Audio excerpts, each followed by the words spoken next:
Hey guys, and welcome. Don't mind if I do. There he is. Get in here, big boy. Well. A twinge of cringe. My name is ChadChad. Not really. And today we're doing sales training. We're gonna learn how to sail so freaking good. We're gonna weigh anchors, we're gonna hoist things, we're gonna poop on so many decks. I'm just kidding. What we're actually doing today is way more fun than that. We're gonna learn how to sell things to people who probably don't want to be sold to. Heck yeah.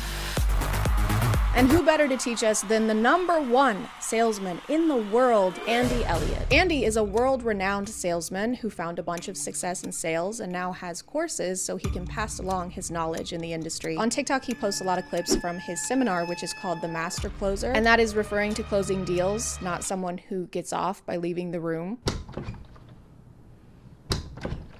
What are you doing? A master closing. Ew, dude, close the door at least. If you insist. Or wait, don't, that's not what Andy is kind of an interesting instructor though, because he seems to take what he's teaching very seriously, like life or death.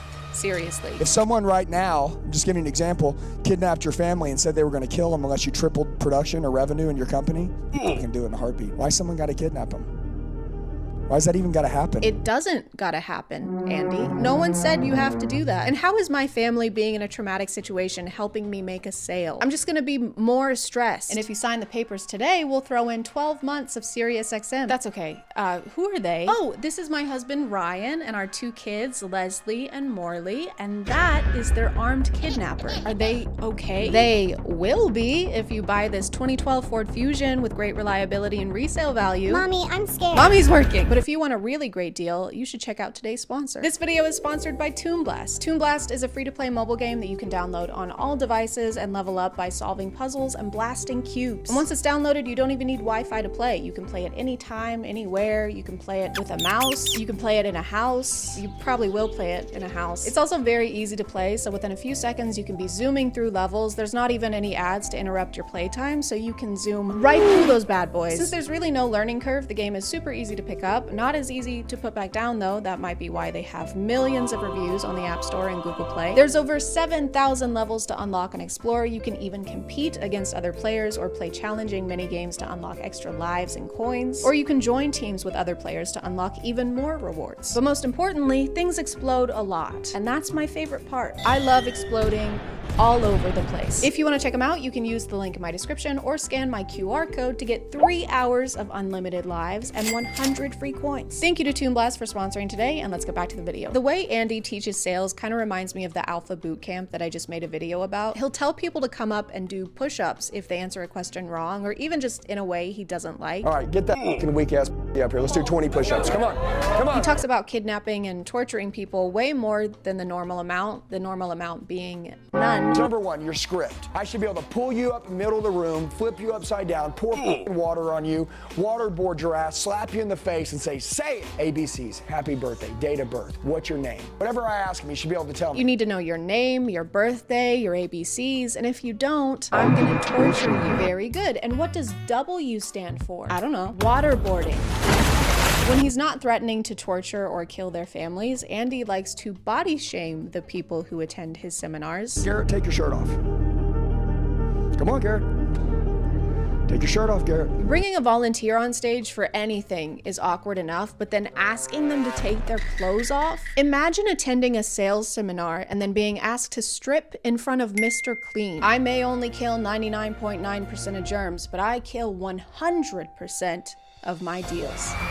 Now get up here and show me your balls. He actually takes it a step further and touches this guy on the waist while asking if it bothers him. Does this bother you? Yes, sir. Okay, doesn't bother you enough. But the only thing that bothers me, Andy, is the way you're freaking chomping on that gum. Okay, doesn't bother you enough. Because if it did, you wouldn't have it. Am I right? You're chewing with your mouth open and you're talking into a mic. That's like seeing you're on the Jumbotron and then beginning to pick your nose. Andy's weird obsession with people's physical appearances doesn't stop with the people attending his seminar, though. He actually has the same expectations for the people he employs. I'm going to tell you this, my entire company, my entire team, if you don't have a six-pack, you don't work for us. No, I know. It's called, everybody say standard. It's called having standards, guys, and not a huge HR violation. How does that help you sell anything? In what situation is someone gonna see your stomach during a sales pitch? This is one of our new fiberglass models. It's a little more expensive, but I think it's just what you need. I don't know, I can barely afford the funeral expenses as is. Plus my car just broke down. How about now? Oh my God, I'm still broke. I can't buy it. Come on, but I'm so sexy. He always excuses his weird physical criteria for people as being standards, and if you don't meet them, you're just a freaking loser. It's called, everybody say standard. How about we raise them? How about we raise them? How about we raise them? So he's either really into abs or he's really into dried grapes. How about we raise him? How about we raise him, guys? Guys, why don't we raise him? We should be raising. This clip isn't even the only example of him making someone take their shirt off on stage. This is a recurring thing. I know you see the word solar on my shirt. I don't see solar up on your roof, dude. So up until now, what's been holding you back from pulling that trigger? He made this guy come on stage, take off 50% of his clothing, and then asked him to pitch solar panels. This is kind of what I hear him doing today. This is kinda why I'm here. I get that the whole point of the seminar is to get feedback and become better at pitching, but do you have to write his mistakes on the board? Do you have to get the whole room to laugh at him? But don't worry, guys, it's not degrading. In everything that I'm saying to you right now, I'm not tearing you down, I'm not degrading you, I'm not insulting you. He can make $500,000 if he wants to. So glad we cleared that up. I'm not insulting you, dude. Even though what you just said was dumb as fuck. It's almost like he needs to prove how much better at sales he is than any of the people he brings up on stage. So he has to make them take their clothes off or do something embarrassing so that they don't pitch well. It's like cheating. You ready to play baseball to see which one of us is better at baseball? Oh boy, am I. Okay, but you can't have a bat though. Okay, or a ball. That makes sense. I win. Man, you're really good at this. So he wants everyone's nips out, which is already weird, but he also can't stop talking about slamming people into walls. He's broke, am I right? He needs to put his back against the wall. You guys need to put your back against the wall. They're trying to play it safe, and I am literally pounding their ass in the ground. Oh, Andy, I think you're at the wrong conference. The sexual euphemism seminar is down the hall, okay? In room 69. With all of these rants going on, I'm not really sure when he has time to teach sales. He mostly talks about how you'll be instantly better at sales if you just look better. Let me ask you, if you lean down and you let all that muscle come through, dude, you'd be twice as good looking. You'd be making twice the money. Maybe some of you in here didn't know that being better looking would make you more money. Which is egotistical when you think about it, because he claims to be the world's best salesman. So it's basically him saying, how do you make more money? Just be sexy. Like me. Have you tried being a suave womanizer who wears shoes like a court jester? You don't even have bells on your toes? I'm out of here. Their website says that Andy personally guarantees the seminar will improve your life and easily triple your income. And yeah, if I took my shirt off, I could probably triple my income too. I'm just kidding, that's not happening. Unless, I'm just kidding. But even when he's not going on rants, his sales advice still isn't that great. Okay, you ready? 30 seconds, close the room on buying insurance. Ready? Hey, let me ask you a question. Do you got a family? Do you got a family? Do you got a family? You got a family? Hey, let me ask you a question. 5 times. I am going to ask you the same question 5 fucking times. You got a family? A lot of his techniques don't even seem like techniques. They just seem like guilt tripping. Do you want on the worst day of their life when you're gone for your family to be protected?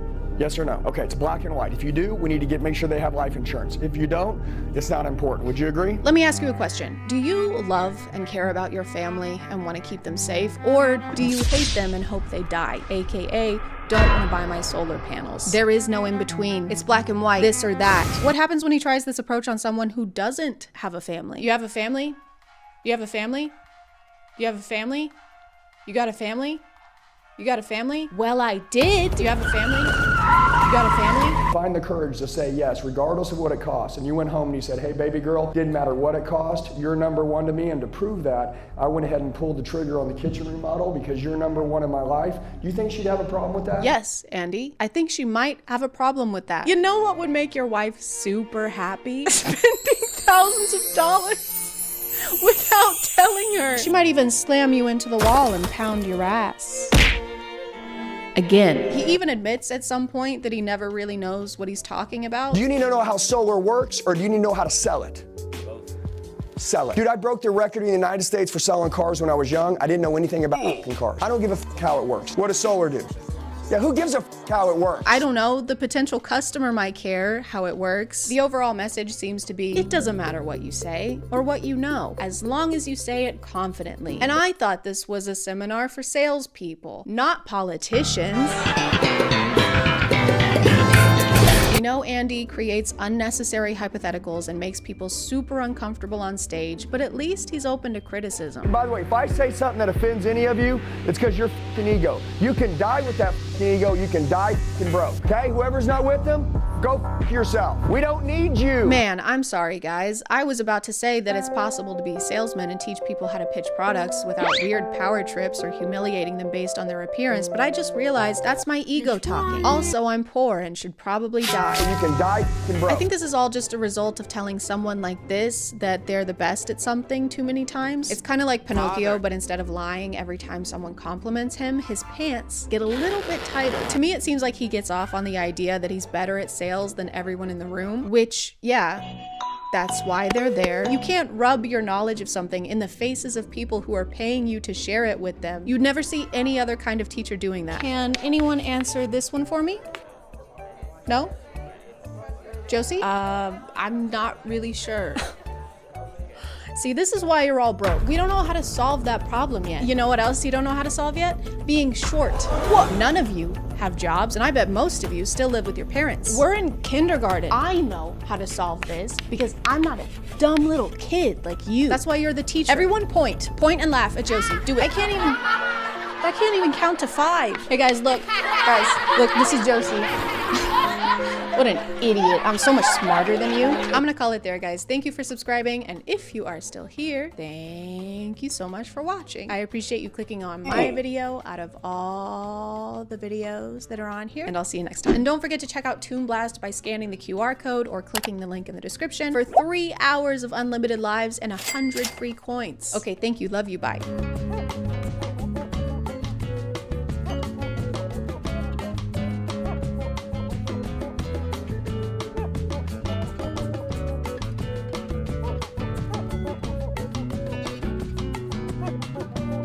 Hello, and welcome back to A Twinge of Cringe. Look what I have.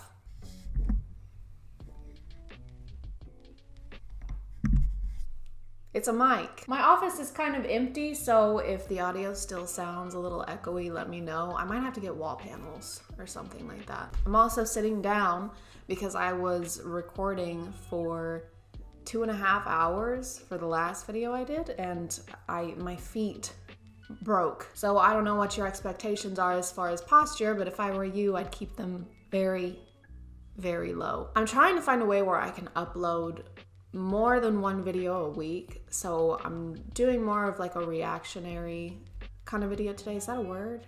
Reactionary? Whatever, if it is or if it's not. That's what we're doing today. You know what I mean. So today I'm gonna watch some 123Go videos. If you don't know who 123Go is, they are owned and operated by the same people who run 5-Minute Crafts. They are dumb, they are pointless, and they somehow get millions and billions of views. Say what you will about them, but they really know how to clickbait people.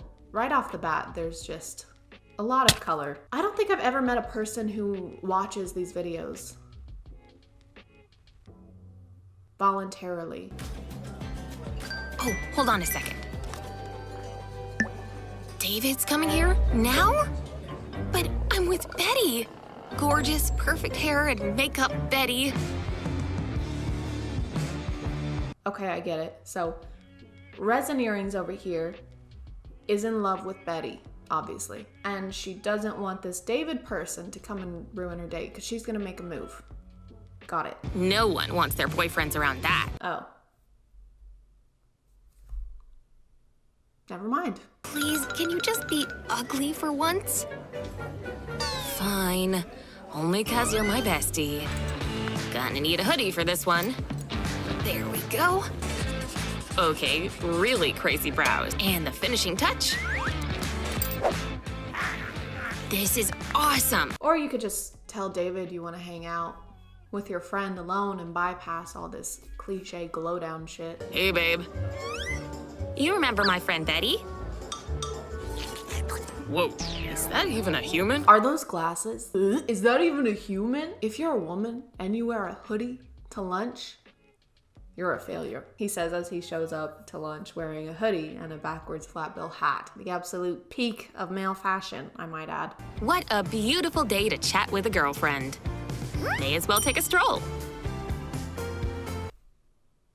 Are you kidding me? Look at them. Look at the chemistry. I ship them. They have way more chemistry than resin earrings and flat bill Jimmy did over there. Unless you're a girl yourself, you have no idea how awkward things can get. Can you think of any other less savory situations girls get themselves into? As a girl, I have not encountered a single one of these situations, ever. But I appreciate the thought, I guess. One of my favorite things about these videos is how they don't bother to get a different narrator for the dudes. So it's just the same lady, but she just makes her voice. She's like, better organize all this cash. Like, that's the best dude voice you can do. I can do a better dude voice than that. Hold on. Now, how do I... My leg. Where'd you get all that cash, Kevin? Who has cash nowadays? Unless you're... So here you go. Grab some double-sided tape. You know, double-sided tape. What do you mean you don't have double-sided tape? Everybody has double-sided tape. Fucking loser. And then gently caress your friend's ass while you stick the tape to them. And don't worry, they won't feel it because then the prank wouldn't work. Why'd Kevin sit down on his money like that? Like he's trying to hide it. It's almost like you got that money in a nefarious way, Kevin. Ha ha ha ha ha ha. It's funny because he's a man and she's putting makeup on him. As if this man was not already wearing concealer, at least 2 coats of a full coverage foundation and a setting powder. Also, I think a little bronzer, but I'm less sure about that. Hey kids, want to play a super sick prank on your friends? Destroy their property. Don't worry, it's not actually their property. It's their less important property. Destroy. Okay, hold on. Do I have a meat cleaver? Hold on, wait. Pretend this is a meat cleaver. It just slipped out of my hands. It just slipped out of my hands, Lily. It was obviously an accident. Lily is a, how the French would say, a fucking menace. She doesn't listen to Kevin when he's trying to tell her about his day. She steals from him, steals money from him, and if he sings along to his music, she forces him to do the Kylie lip challenge with a vacuum cleaner. Kevin needs a new room. Is there such a thing as a tape fetish? Because if so, I'm 103% sure that Lily has it. I don't know what kind of industrial strength duct tape y'all have up there in Canada, but here the duct tape I use couldn't hold an ass hair onto a piece of parchment paper. To summarize this video, Lily is a menace, and everything Kevin does is justified retaliation. Ever wonder where girls get all their makeup and beauty ideas? Well, from looking at a magazine, of course. I have never read a magazine in my life. I think the closest I would ever come to reading one would be if I was in the bathroom and my phone was dead, and even still I wouldn't crack it open until after I'd finished reading the ingredient list on the back of the Dial soap on the counter. No, my eyeshadow! Sorry, Bella. I thought you had a good grip. Hey, these lipsticks could work, right? Why don't we give it a whirl? Sounds interesting enough. If you're in a bind and don't have all your makeup available, try using some of your lipstick as eyeshadow and dab it onto the outer edge of your lid.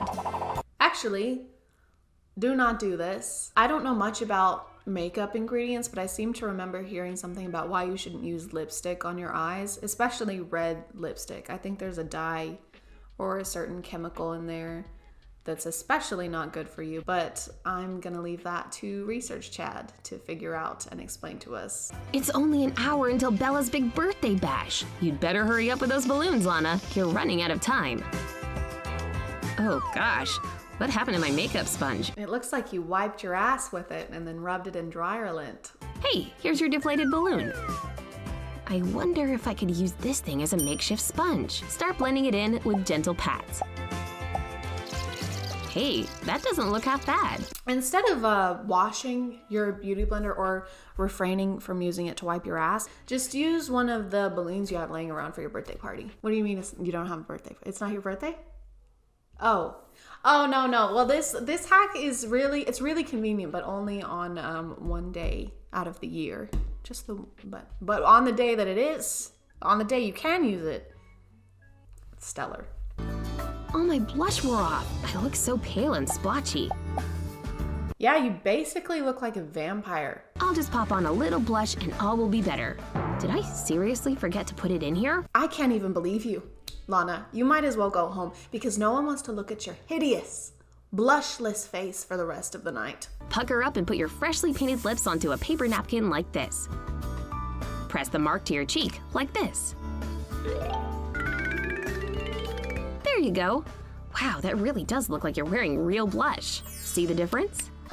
No. Hey, Lana, that looks exactly the same. Looks like Justin's stuck at home studying on a Saturday again. Hey man, wanna go shoot some hoops?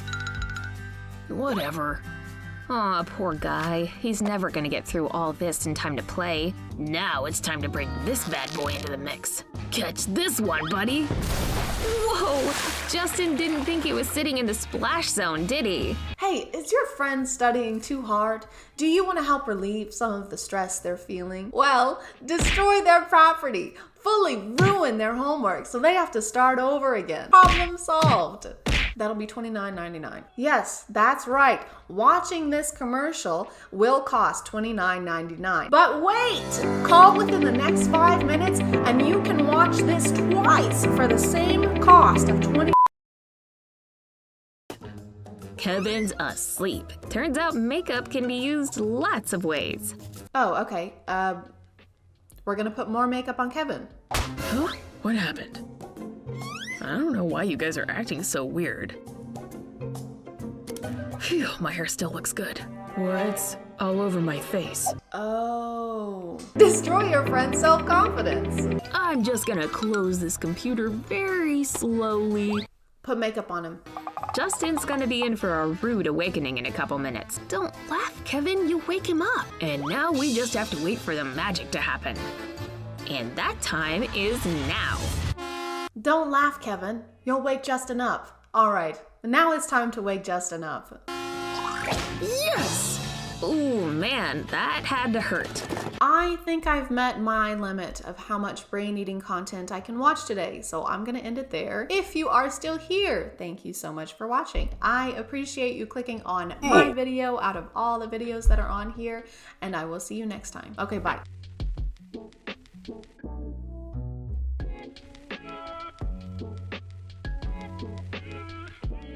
Hey guys, today we're talking about Joe. Mama. Of cringe. My name is ChadChad. Not really. And JoJo Siwa has been acting kind of silly lately. Good morning to every single Steven Andrews. That's this entire little baby. How's it going today, guys? Good. She's been doing some weird things and moving her body in a weird fashion. Speaking of fashion, she's been doing weird things with that as well. My knee hurts. I'm not sitting because you guys told me to. I'm sitting because I want to. You can't bully me. If you're like me and never watched reality TV or Dance Moms where JoJo got her start, then your knowledge of her is probably Bose. That's all I think of, that and asbestos for some reason. I don't know why. I'd have to do some more research, but I'm thinking about asbestos. As always, right? JoJo's been a public figure for a while and is known for having a pretty young audience, thus the bows and bejeweling of the hair. She usually sings and dances in an aesthetic I can only describe as the human version of a glow stick. Everything about her is fluorescent, and if your eyes are exposed to her, recently anyway, then irritation may occur. By the way, I watched about 3 minutes of Dance Moms to try and understand where JoJo came from, and it's just like people getting mad at kids for having the coordination of kids, and they edit it like every mistake is an earth-shattering devastation. Hold on. Did you just point your toes? How could you do this? I'm sorry. Your mom is crying. You made your mom cry. It was an accident. You were an accident. But now JoJo is going through a kind of rebranding, and I say kind of because it's not the best rebranding we've ever.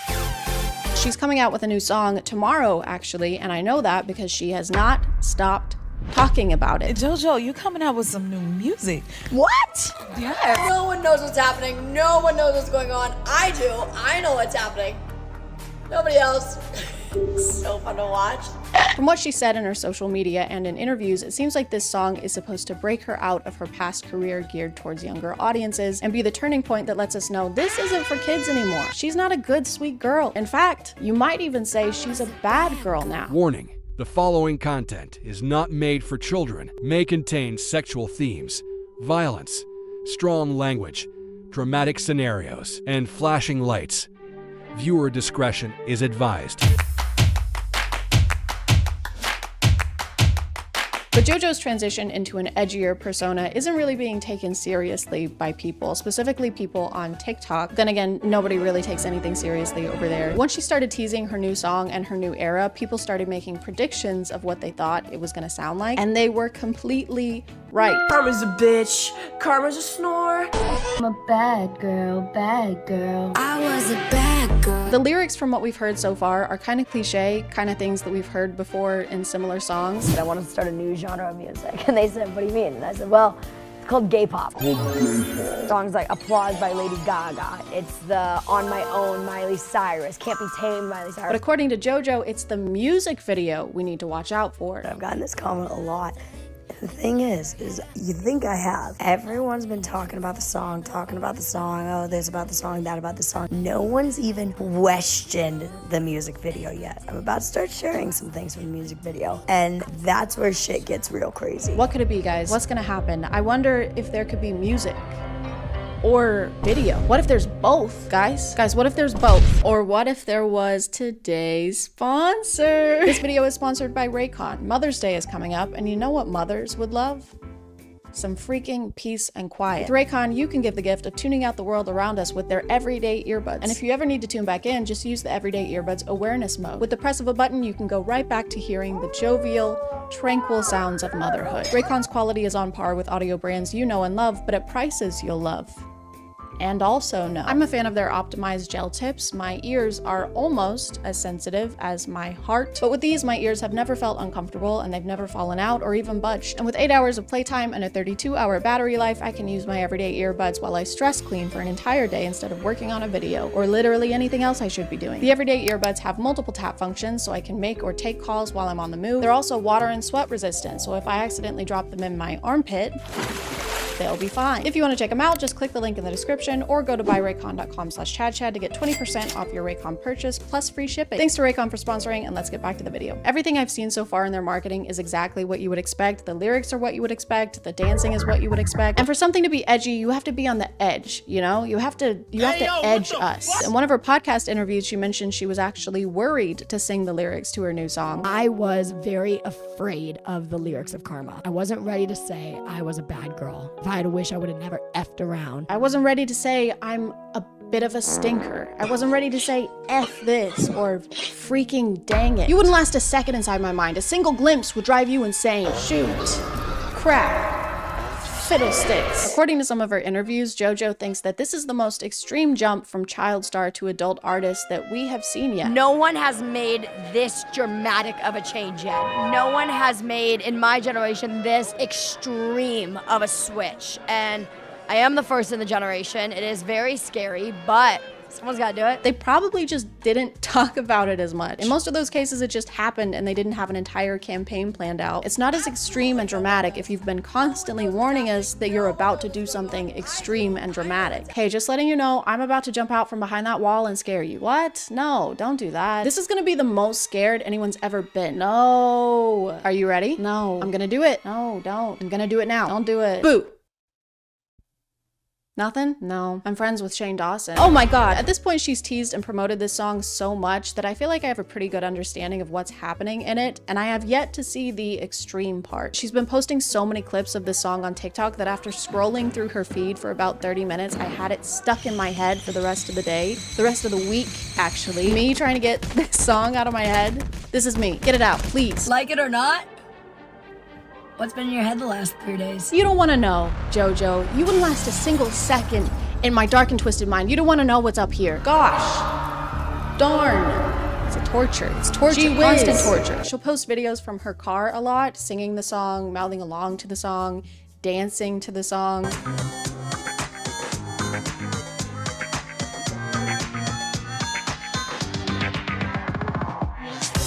She even got her car wrapped with her face on it to promo her new song, which apparently she's been doing for a while now, even when she's not promoting something. I barely want to see my face at all, much less pay thousands to have it plastered on a Kia Soul. So it's just a waste of money. Stop car wrapping. Sweaty. Knees weak, arms are heavy. There's vomit on his sweater already. I said stop. Mom's spaghetti. I think one of the most controversial things about her new era, though, is the dance for her new song. She's been posting videos of the choreography, and people that are not fans, they don't like it. They don't like it at all. Not the whole dance, really. There's just this one part where she seems to be ad-libbing a bunch of extra movement.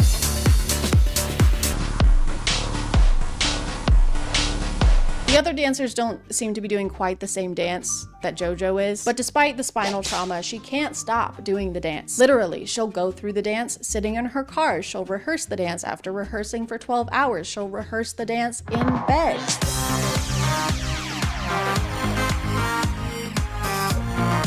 Get some sleep, JoJo. The dark circles under your eyes are getting alarmingly dark. No wonder she's moving like this. She's trying to stay awake. At the iHeartRadio Music Awards, JoJo hard launched her edgy persona with a new outfit and new aesthetic. Instead of the bright colors and rhinestones, they went with dark colors and rhinestones. I can kind of see what they were going for, but it's not really giving bad girl. It's kind of just giving state fair face paint. It seems like JoJo's mom is behind the rebranding to some extent. I don't know, that's just a personal theory. The PR surrounding this rebrand is just exactly what a 50-year-old mom's idea of rebellion would be. All right, here's the plan. What if you said, bitch?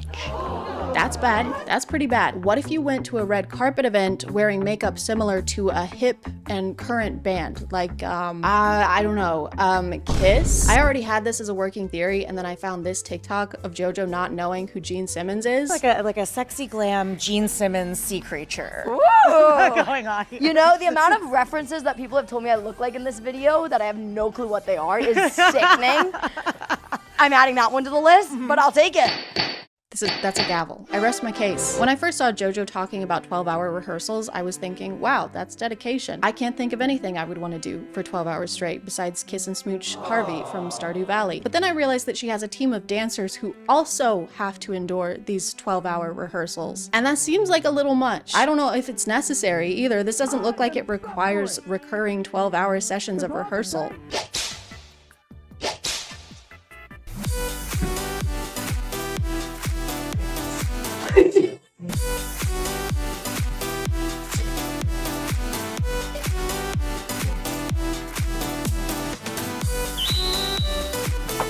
That was close! I'm getting better!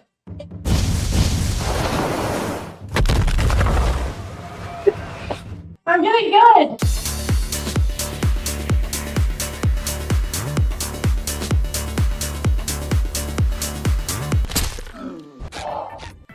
Ah! Oh my god! My knee hurts. Cut the cameras! Shut it down! Call an ambulance! But intense rehearsals are nothing new for JoJo. Apparently, she and her mom started a pop group a while back with 6 young girls. She formed them after herself, kinda, with the bows and rhinestones and bright colors. It's basically like she tried to make 6 versions of herself and put them in a group together, which would make them JoJo's, JoJo's. They went with XOMG Pop. Mine was better. According to one of the members' moms, the conditions were way too intense for young girls. They say the rehearsals were long and physically exhausting, and the Siwas were allegedly trying to get the members to cry for the cameras and pit them against each other. One of the members had chronic health conditions, and days before one of her surgeries was at a rehearsal and started bleeding from her stomach, and Jessica Siwa told her to put a pad on it to keep blood from getting on the costume. The costume isn't the issue, Jessica. There shouldn't be blood at all. This is literally putting a band-aid on the situation. Also, they fired this member and her mom after her mom tried to say something about the condition. So I guess JoJo is telling the truth. She was a bad girl. It's like they're trying to get people riled up and have some kind of reaction about how crazy she's being or how psycho she's acting. They're saying psycho. No one else is saying psycho, just them. They probably think I'm psycho. Valid. I'm sorry. The old JoJo can't come to the phone right now. What? That bitch is in dreamland. They even orchestrated a paparazzi session as JoJo is leaving a sex store. Oh no, is this me holding a giant penis plushie while decked out in merch promoting my new song coming out on April 5th? I said April 5th, write it down, with the words 18 plus only conveniently hovering above my head? Guys, please. Come on. No photos. Also, I took a screenshot of this picture for the video, and then the next day, Snapchat auto-generated me this collage, like they're related subjects or something. Just because there's 2 bones doesn't mean they belong in the same place, Snapchat. Anyway, I'm getting this framed. But guys, today is the day. The wait is finally over. Honestly, I'm a little excited, so let's go see what all the fuss is about. Karma, karma, karma, karma, karma. Okay, well, that had music and video. Bye.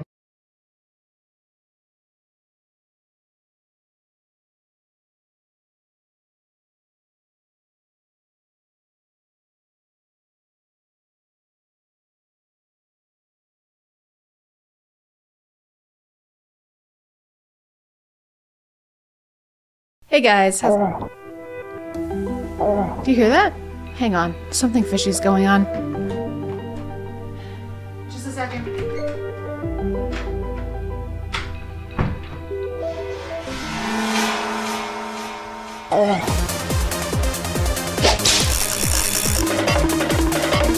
A clean child. My name is ChadChad. And today we're going to talk about conspiracies. Is the Earth flat? Was the moon landing fake? Is Florida a real place? These are just a number of things that we may never know the answer to. Whenever something happens to people that we think is weird or we can't really explain, we like to make it up because conspiracies are like hemorrhoids. We all got them, right? I think we all have hemorrhoids, okay? When I was a kid, I had a theory that all of my toys could walk around and even talk to each other. And it turns out I was a really stupid kid. But the thing about conspiracies is that you can't be wrong. If you say that you think the sky is actually red and orange, which it probably will be soon, no one can tell you that you're wrong. Conspiracies are kind of like lying, but without the consequences. Unless you're a big fan of conspiracies and you disagree with what I just said, in which case what I just said was a conspiracy. The internet has led to an endless sea of theories. The butterfly effect, the Mandalorian effect, the Mass effect, and we're sick of those. There were literal UFOs flying around last week and nobody cared. We're tired of aliens. Alien? How about Ali out? Boo! Boo, boring, get the fuck out. Go. Leave. The best thing about TikTok and the worst thing about TikTok is that everyone has an opinion. So now that sea of theories, a conspiracy, if you will, has become a bigger, more confusing sea. I don't know if this is a conspiracy or not, but I heard there were a myriad of robots. The researchers were realizing that these things were getting way too smart. One of them somehow wasn't fully disabled, connects to a f***ing satellite, reassembles itself, starts telling its counterparts how to reassemble itself. The researchers come back in and these things killed all of them. They claimed like 15 or 20 lives before they were able to be dismantled and turned off by authorities, right? Have you guys heard of this new conspiracy? It's called something. It's Avengers Age of Ultron. I'm not sure why, but the person listening to this thinks it's hilarious. They claimed like 15 or 20 lives before they were able to be dismantled and turned off by authorities, right? It doesn't really match the tone of the story. And then the murderous robots burst through the door and slaughtered all of them. I know.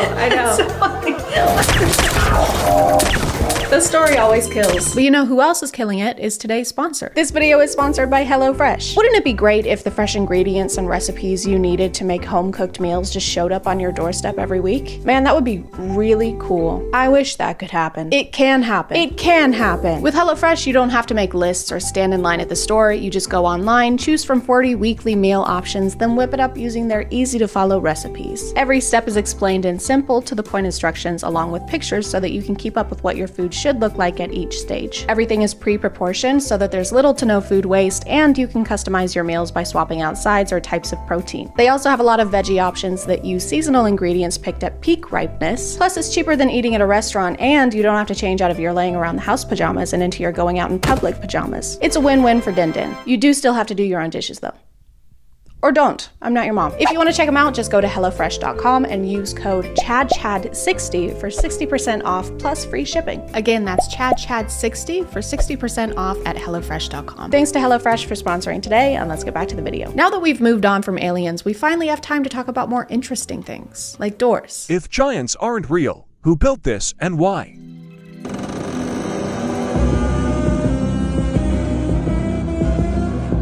This person is gonna lose their mind when they find out about skyscrapers. Who the heck did this? This is too big. I like to imagine the creator of this TikTok doesn't really believe in giants, but is actually just the person who made this door. You notice that top latch? It's actually really complex. Yeah, I heard it took her like 15 years to finish it. It's super impressive. Yeah, I would have sex with that person if I could.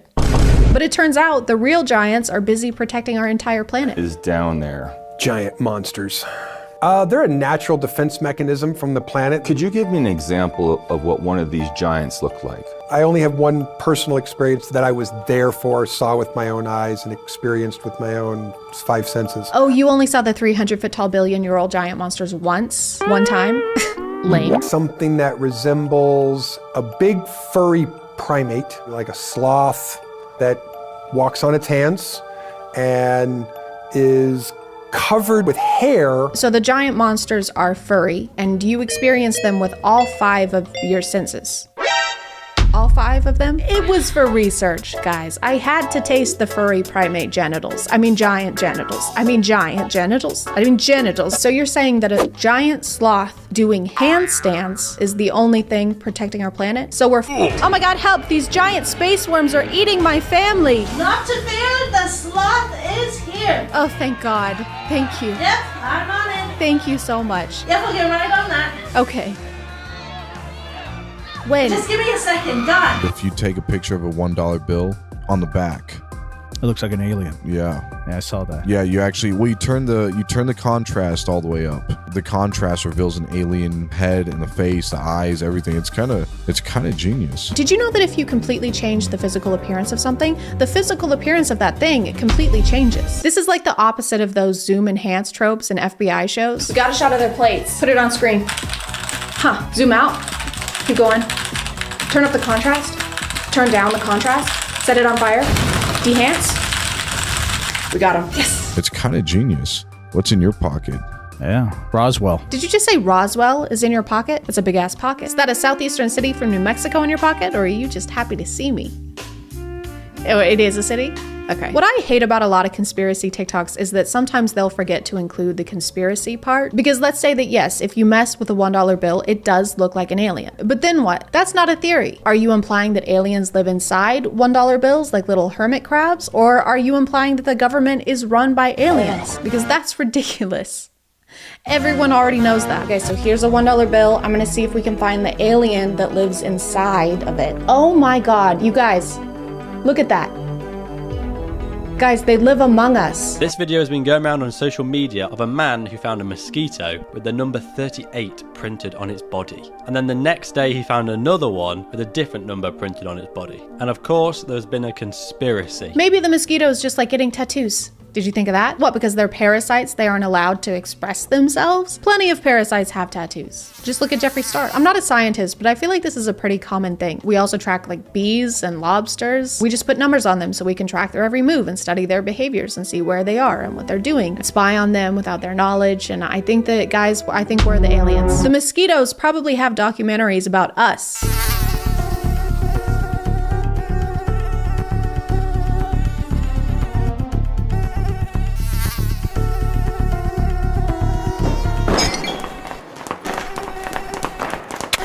Y'all, I am freaking out right now. There's a lot of unexplained things going on in the ocean right now. Just watch this real quick for me. You get to Mars by going through the ocean. You can't get to the bottom of the ocean. I'm pretty sure that the ocean has a bottom. Because outer space is the ocean. Otherwise, how does the water stay there? If there was actually space underneath, then the gravity would suck all of the water out. The water would be gone. The ocean would be more like a notion. Now, there's a situation called the firmament. So we know that water is all around us. And it is said that this dome divided the sea into upper and lower sections. You can't cancel this out because they still haven't discovered 80% of the sea. Yes, I can. Call me algebra because I can cancel out whatever the fuck I want. I haven't discovered 80% of Pennsylvania, but that doesn't mean that it's a portal that'll take me to Mars. It just means I've never been to Pennsylvania. She goes on to say that deep sea fish are probably aliens since the ocean is space now. Keep up. And then cites the 2020 film Underwater as the basis for that. If y'all have ever watched this movie Underwater, they went too deep and found the creatures that don't even look like it's supposed to be from this earth. But if you're trying to strengthen an argument, I don't know if referencing a Kristen Stewart movie is the best idea. And therefore, my witness is innocent on all counts. Stalking a 17-year-old? Innocent. Twilight 2008. Robbing a bank with 2 accomplices? Catch That Kid 2004. Consuming the blood of an innocent human? Breaking Dawn 2011. Also, Your Honor, she's a mosquito. Yeah. Hi. And I still have malaria. Does anyone actually still watch the moon landing footage and think it's real? Okay, but whether you believe in the moon landing or not, you can do this to anything and then claim it's not real. You've made them look silly. Of course we don't believe them. Have you ever been to Pennsylvania? Yeah.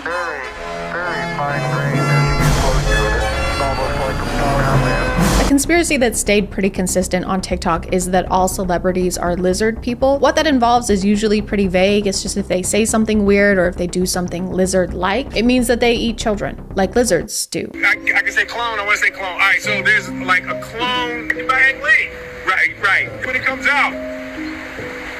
let's get a selfie real quick. Let's hop in for a selfie. Of course, it's shown through the form of joking to make the average mind automatically assume it's a joke, even though it was never stated to be a joke or a lie. Reverse psychology. I don't think this is reverse psychology. Reverse psychology would be if Will Smith posted a TikTok like, "Hey guys, just want to let you know I am a reptilian shapeshifter. It's true. All of your theories are correct. I can control minds. Well, in fact, I'm doing it right now. Do not watch Gemini Man in theaters December 11th, 2019. That would be a terrible idea. In fact, I forbid you from seeing it. That is the worst thing you can do. If you leave your house on that day, you will die. I will kill you." These are disturbing facts about the Teletubbies. When I was little, I loved the Teletubby, but looking back, it was pretty creepy. The giant sun in the sky that has a baby's face, and the fact that their mom is a vacuum cleaner, and there are some conspiracies that think that the baby sun in the sky is actually a demon, and that the mom vacuum cleaner is actually one of Satan's helpers. That part is true. My cat also thinks that the vacuum cleaner is Satan's helper. I don't understand why out of all the shows from the 90s, the Teletubbies is the one we're worried about. Why? Because they're 10 feet tall and have Furby eyes? Giant suits made out of felt was just the formula for shows in the 90s, like Barney the Purple Dinosaur, aka the world's first furry. And do you remember Big Bird? That was 1000% a demon. What if we have a giant bird with dead eyes and a gaping mouth teach kids about the US Census? It'll be fun. How many people live in your home? Have you heard about the dark conspiracy theory that surrounds the Teletubbies? Well, it's First piece of evidence is that they have a female voice that seems to come from the ground, always telling them what to do. Like, who the f does she think she is? And what's underground? I don't think anyone who made a conspiracy TikTok about the Teletubbies actually watched an episode of the Teletubbies first. All they do is eat toast and pudding and splash around in puddles. And the demon voice in the pipe, when it comes out of the ground, it makes a continuous wet fart sound. What's that, Satan? You want me to eat breakfast foods and frolic around in a field of flowers with 3 of my closest friends? Satan, that sounds like shit. I actually did watch an episode of Teletubbies for this video, and it was kind of weird. It wasn't really how I remembered it being, but here, I'll just show you.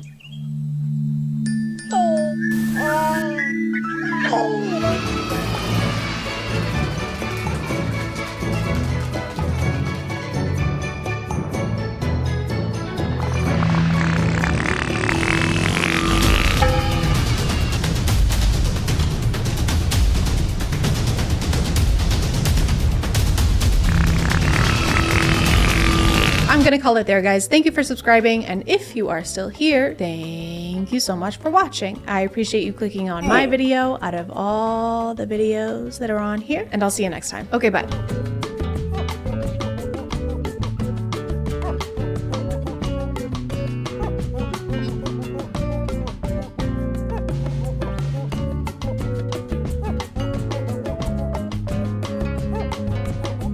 Oh man, which of these perfumes do I use? I don't know anything about smelling good. If only there was a Polish media personality and businessman who licks bottles here to give me advice.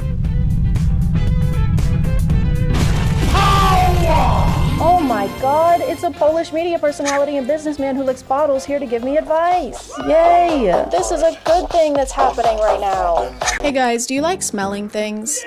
Do you like getting sprayed on your skin with a liquid and then sniffing that liquid and going, top-notch liquid? Then you're gonna love Jeremy Fragrance.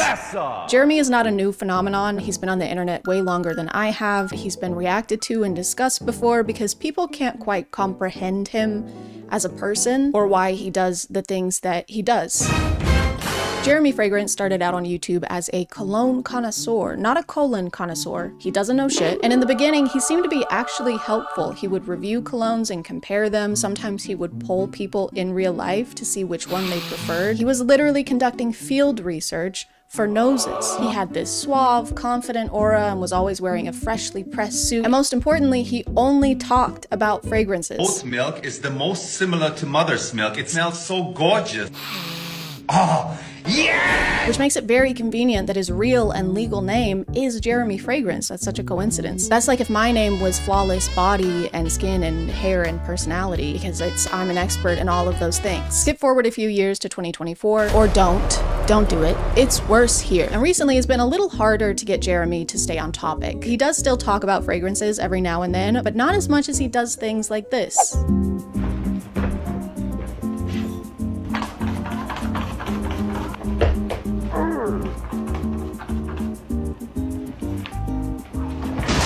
And when he does do a review, he'll start out talking about the cologne, but then by the end reveal some kind of deep secret about himself. Just like me after having 2.5 lemonade Trulies. And the last one I don't talk so much about is Perry Alice 360 Red. I love it, man. It's the dildo of the fragrance industry. I'm sorry, it's the what of the fragrance industry? I don't think that's necessary, Jeremy. You don't need to use that, especially not when we have today's sponsor. This video is sponsored by Bellesa Boutique. Bellesa and I are doing a big giveaway, so stick around, why don't you? Bellesa is a bi-woman sexual wellness company with a mission to close the pleasure gap, but that's the only thing they want to close, if you know what I mean. There is something in my eye, actually. There's literally something in my eye right now. And to help accomplish that mission, Bellesa offers fun, sexy toys made of high-quality, body-safe materials. The Pebble by Bellesa, for example, is rechargeable, waterproof, and has pressure wave technology that combines both vibration and suction. They come hand in hand, or in this case, Pebble in hand. Speaking of hands, the Pebble is ergonomically designed to fit yours perfectly. It's lightweight and lines up with your index finger just right so you can get it done just right. It's got 5 levels of intensity per mode with no annoying random patterns, so you can actually focus and not feel like your toy is yelling at you in Morse code. And if something disastrous ever happens to your toy at the paws of your dog, Bellesa will replace it for you at no cost aside for evidence of the crime, aka a mugshot of the accused. And if you sign up for our giveaway by clicking the link in the description, you're guaranteed to win a discount or perhaps even a free toy if you play your cards right, so you won't have to resort to Perry Ellis 360 Red. So be sure to check out the link in the description. Thank you to Bellesa Boutique for sponsoring, and let's get back to the video. But the most important update in Jeremy's content and his life journey is that he is looking for a girlfriend. And no one really saw this coming. He's only vaguely alluded to it in the past. Alright, ultimately, of course, I want to have a girlfriend and a wife. What I want is what I need to find somebody. I want a girlfriend, baby, and marry her. I'm still searching for a girlfriend. Nice. But now it's finally time for him to find the one and settle down. Love is just in the air. And so is a lot of Dior Sauvage. But when you're a guy like Jeremy, a genuine connection can be hard to find. He's been busy. He's got his own fragrance business to run, and he found Jesus as well. #1 fragrance icon that follows the teachings of Jesus. People are always finding that guy. Maybe he doesn't want to be found. If he keeps hiding like that, found you. No, I thought this was a good spot. Just found Jesus. And now you're tweeting it. Of course. Of course you are. Risen. Now everyone's gonna know where I am. So Jeremy decided to take matters into his own hands and announced that he'd be finding his soulmate with the power of social media. So I'm looking for a girlfriend. You must be Christian and you must be under 32. I was thinking 35, but let's say under 32. In his announcement video, he only mentions 2 requirements for being his potential girlfriend. She has to be under 32, even though he's 35. And I can't decide if him only having 2 specifications is a bad thing or a good thing. On one hand, it seems like you'd have more requirements for someone you want to spend the rest of your life with. But on the other hand, if this is what you're posting on Instagram, I don't know if you're even allowed to have 2 of them. But as time went on, Jeremy started posting a couple more demands, like for example, that she needs to be 100% committed to him. He is looking for marriage, so that makes sense. And that she needs to be able to give birth to children, which is a weird thing to specify. What else is she gonna give birth to? Congratulations, Mr. Fragrance. The baby's here? Uh-huh. You've got a healthy 1.7 ounces of perfume on your hands. No! I knew this would happen. The lighting is different because I had to block out the sun. It was frying me and cooking me, and I'm sweating, and I had sweat in between my boobs and every part. Based on other people's videos, it looks like Jeremy responds to the women he's interested in and requests additional information from them, like their Snapchat usernames. I can't even express how big of a red flag that is. Nothing says you're ready for marriage and commitment and a family like asking a woman for her snap. Hey, you want to communicate on the one app that makes communication disappear? If it makes you feel any better, there's also a map that shows me your location 24/7. He also seems to routinely ask them to send videos addressing him directly, probably to verify that they are who they said they were in their application. Hi, Sophia. I asked for a video of you. Can you send me a video of you saying something like, "Hi, Jeremy"? And once he has that information, he can move on to the more important questions, like how old are you? And are you a virgin? And is it possible at your age that you're still a virgin, Maria? Is it possible that you are still a virgin? Why are you asking that? Jeremy. So yeah, I want you to be able to have children. I also want you to have zero knowledge about the thing that creates children. The only way this would be appropriate for him to ask is if he is a virgin in his mid-30s. He just wants to make sure he's using skill-based matchmaking. They've got to be on the same level. Zero. Hey, do you know what you're doing? No. Good, because I fucking don't either. The way he phrases the question too somehow makes it even worse. Is it possible that at your age, 30-ish, right, that you have remained pure of soul and body? Kinda weird if you haven't, says me, I'm saying that, me, the guy who engages in sexual activities with cologne bottles. In this one, he even takes a dig at this woman's appearance. Hey, pretty woman with the intense teeth. Intense teeth. Jeremy, you have incense teeth. This is frankincense and I will eat a bit of this. You have no room to talk, literally, because your mouth is so full of things that you're not supposed to put in your mouth. And I really wish it was, but this isn't even the worst thing he sent to someone on Snapchat. I gotta interrupt your video. I got totally a boner seeing your face and seeing you talk. Totally a boner in my pants, but I'm not going to show it. What the fuck are you doing? You can't send videos like this to someone you don't know who follows you on Instagram because you're a public figure. Also, he mentions here that the video she sent him was of her simply talking, was just of her face, so this reply was completely inappropriate and uninvited. Also, I read her comments and this girl is 18 years old. 35-year-old man, by the way, and she claims he was fully aware of that fact and even commented on it, calling her ultra young, ultra yuck, ultra ewy. I thought he was looking for someone to have a child with, not an actual child. When he said under 32, I didn't realize he meant as under 32 you can get without him risking jail time. Now we understand why he needs to spray himself with so much cologne. It's because he's a massive piece of shit. Sending videos like this appears to be a pattern for him because it is. He does it a lot. You're so flirty, just seeing your text makes me, if I can say so, erected. Even going as far as requesting specific pictures or videos from them. Later, without the top that you're wearing now, would be an interesting picture, Corey. Are we still following the teachings of Jesus Christ here, Jeremy? I don't know where he taught this. I must have missed that chapter. And on the 8th day, he said, "Thou shalt get thousands of women to add you on Snapchat so that thou can use thy influence in order to solicit nude pictures of them."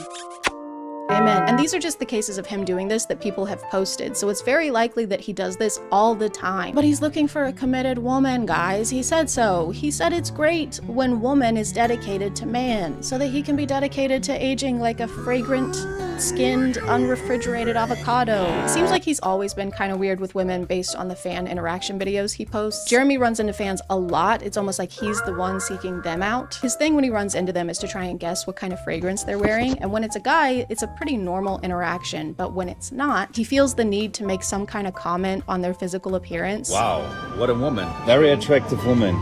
Just female Musk. Your girlfriend? Yeah, this is my girlfriend. Congratulations. Thank you. Is it okay that I smell you real quick?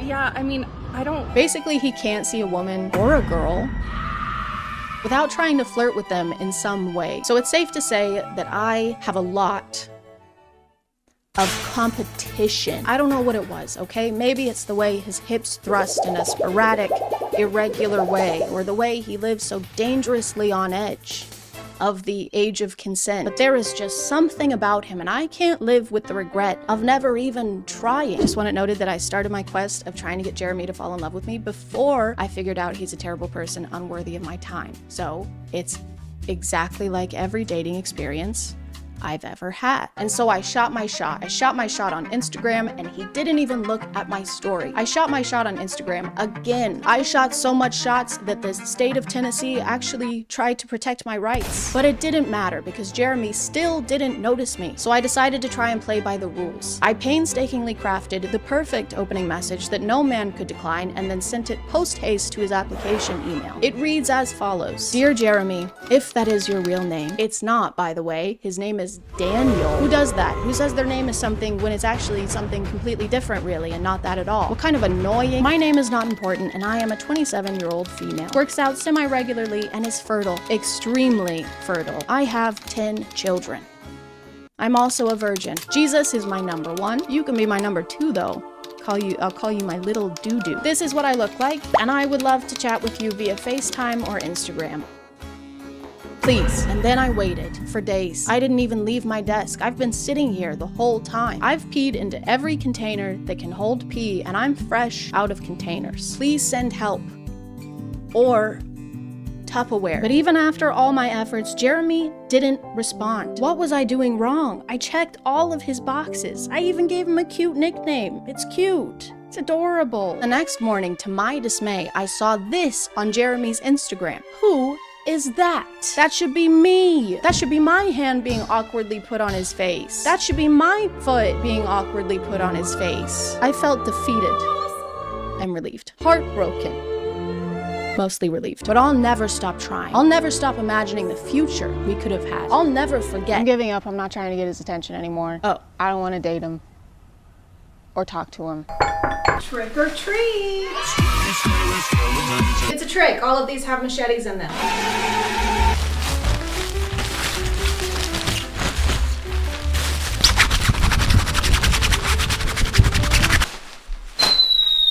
Hey guys, and welcome back to Spooky Cringe. My name is ChadChad. And it's Halloween, or it's around Halloween when I'm filming this. I don't know if it'll be posted by then because deadlines are spooky. Time constraints. But today we're going to be talking about the spookiest thing of all, aging. That's right, today we're going to talk about how youth is fleeting and how you will never ever be as young as you are in this moment in time ever again. Boo! I'm sorry, have some candy. Have some candy. Don't have candy, it makes you old. This may resound with a few of you, but I have never been as worried about aging as I am until I downloaded TikTok. So add yet another thing to the list of problems we can blame that app for. On TikTok, there are dietitians, estheticians, dermatologists, all telling us if we don't eat 12 pounds of raw kale for breakfast every morning, our small intestine will sue us for negligence. She tried to kale me. And the thing is, we didn't even ask for the advice in most cases. It's not like real life where you have to actually go to the doctor's office and seek an expert's opinion. You're just sitting on the couch with the laundry that you were supposed to fold 2.5 hours ago, and now someone is telling you that if you sleep on your side, you'll get chest wrinkles, and if you sleep on your back, you'll get cheek wrinkles. Ideally, you should sleep straight up and suspended in the air on a nice, comfy meat hook. This kind of content kind of goes hand in hand with the clean girl trend on TikTok.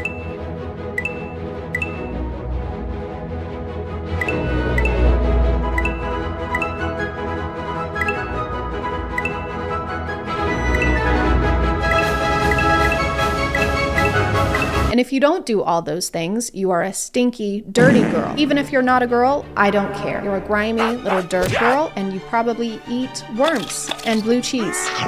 Clean girl is not really a trend, though. It's more a type of lifestyle content, like the Liver King, or people with those really intense morning routines that are like, I like to wake up before the sun because the sun is lazy. I am better than the sun. I'm stronger, faster, brighter, and I have more gas. And if we don't have time for a 19-step morning routine, that's kind of on us. We should make the time by using today's sponsor. This video is sponsored by HelloFresh. I've been a customer of HelloFresh before I even started making YouTube videos. They're the world's leading meal kit company that sends all the fresh ingredients you need to make a delicious meal right to your door. It can take away a lot of the stress that goes into meal planning because you don't have to make any lists, and the portions are pre-measured to the exact amount so that there's little to no food waste. As a visual learner, I appreciate that the meals come with step-by-step instructions with example photos, so you can kind of keep up with what your ingredients should look like during each stage. Each week, you can select the meals you want. You can also change the amount of people you'll be feeding and schedule delivery to whatever works best for your schedule. I've still been trying to eat less meat, so I usually go with the veggie options. Every step lets you know what you should be prepping while other things are cooking, so it's all very time efficient, which is great for when you're in a rush or just very, very hungry. This turned out really well. It tastes amazing, and it made my house smell even amazinger. If you want to check them out, using my code ChadChad will get you 65% off in the US, but no matter where you are, there's a special discount using my link because it is valid internationally. Thank you to HelloFresh for sponsoring today, and let's get back to the video. Obviously, one of the first things you can do to avoid aging is by eating healthy. I'll show you what I ate in the morning, but here's my milk. Raw, of course, with cream on top. Of course, raw eggs for myself as well for energy and nutrients. And then I get work done for a few hours. Then I get a couple more eggs before me and my dog go outside and move our bodies. Obviously, I'm not a nutritionist, so this could be good for you, but do you like yourself? Does this spark joy? Does it spark anything other than stomach cramps? Don't drink coffee in the mornings, drink egg. Don't even talk to me until I've had my cup of salmonella. I'm joking. Wouldn't be in a day in the life if we didn't include my dog's food. You know your meal choices are a little bizarre when I can't tell if you're about to feed that raw beef to your dog or to yourself. Then I go ahead and prep some grass-fed pasture-raised beef liver, practically the only supplement that you need. I eat this every day, 1 to 3 ounces. Both. It was both. It was you and it was the dog. Pasture-raised chemical-free sirloin and eat with my dog. Don't do a jolly little dance. That meat is so raw, you need a plan B. There she is. You're not wearing your Halloween costume. Why are you not participating? Mother, I am deeply concerned for this individual's well-being. She's going to have more scurvy than a pirate. Another technique that you should implement into your anti-aging routine is to stop having human emotion. After years of training my face muscles to stop working so I don't make wrinkles, everyone seems to ask how I can make emotions. You really don't need to use your face muscles to make emotions at all, but I will show you how my face moves at this point. So this is what my eyebrows look like when they're raised. Put them together. This is like saying you can prevent getting gray hair by ripping all of your hair out. Really just solves the problem at the root. I'm gonna show you how to do it. The idea is simple, but you do have to practice. Take your fingers and put them over top of your eyebrows. Push down on your forehead, and just next step is to take your 2 fingers over your eyebrows and try and lift them. It might look crazy, but trust me, over time you're gonna be able to train these muscles to work without these muscles working at all. You really don't need to use those muscles to make emotions at all, but I will show you how to do it. Number 1 is avoid repetitive or exaggerated facial expressions. Everyone says that it looks like I have Botox. I don't, but it's because over the years I have avoided moving any muscle in my forehead. I try and not smile too much with these lines on my eyes unless I'm really happy. I can't help it. So when you see something really funny, you can smile, but not too much. And not for too long. It's like one of those TikTok POVs where there's a numerical limit on every bodily function. Don't worry, I'm sure you'll get more smiles this year. Yeah, I hope so. Are you serious? What happened? I only got 1 smile for the whole year. Aw man, I got 69. Number 2 is sleep on your back. If you don't, you're creating wrinkles all over your face and you're actually making your bone structure uneven over time. Trust me, you don't want that. Number 3, sunscreen is good, but staying out of the sun is better. SPF is okay, but have you tried never going outside? I was unknowingly doing this tip for all of 2020. I'm pretty sure she just means that you should limit the amount of time you spend in the sun and not that you should never ever go outside, I think. But people don't typically go outside just to be in the sun. There's usually a reason, like you're taking a walk or you're hanging out or playing a game with your friends. And you should do those things without worrying about the potential of getting wrinkles 20 years in advance. That's like worrying about a homework assignment that hasn't even been assigned yet. This is going to be the longest and most important essay I've assigned so far, so do not wait until the night before. I'm looking at you, Seth.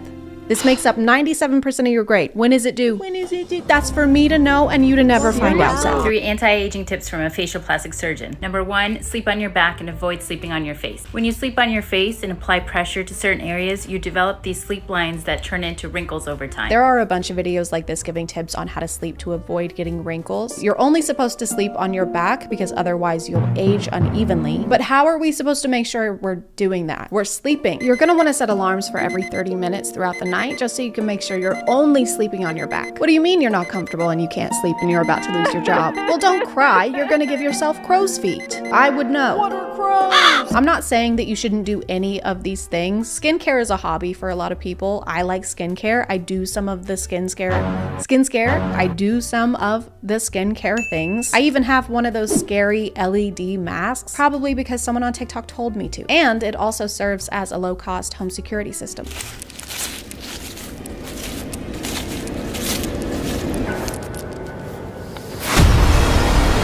But we also have to worry about the rest of the body aging, not just the face. This is aging your neck.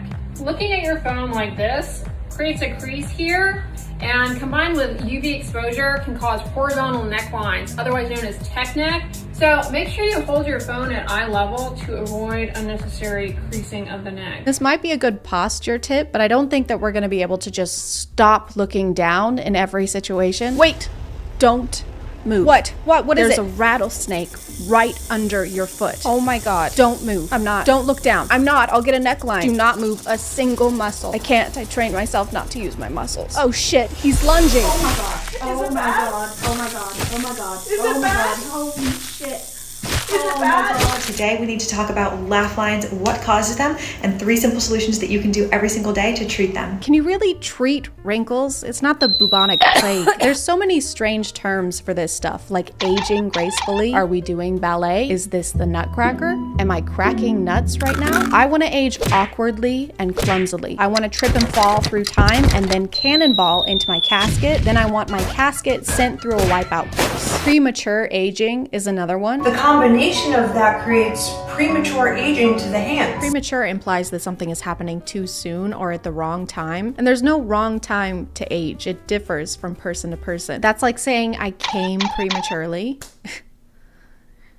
The invitation said 6. The second cause is gravity pulling our face down at all times, and my solution is to sleep as flat as possible. Because if you think about it, you're upright, gravity's working on you all day. Why would you sleep in any kind of an upright or elevated position? You're just going to be giving gravity the chance to keep pulling down on your face. I think it's pretty clear what we have to do.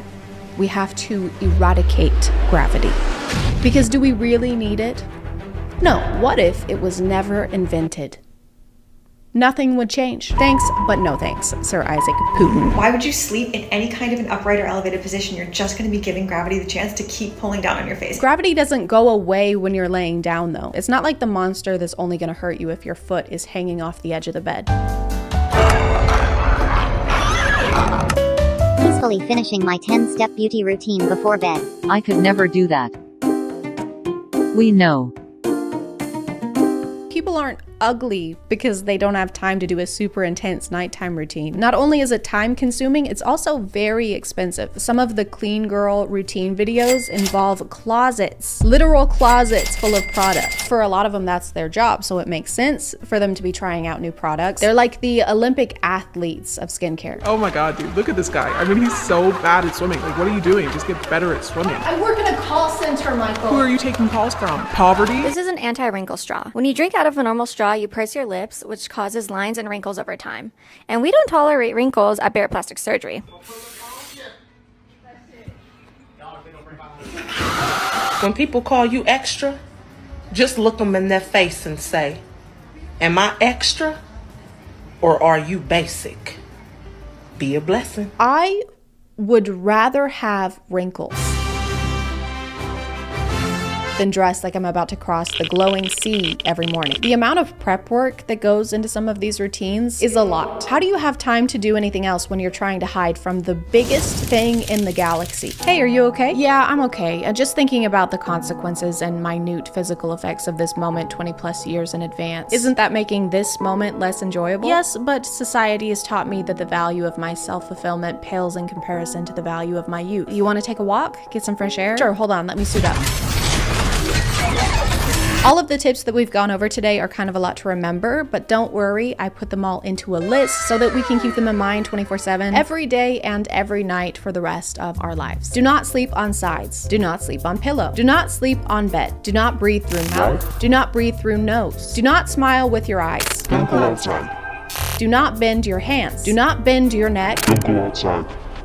Do not turn 30. Do not eat sugar. Do not eat salt. Don't go outside.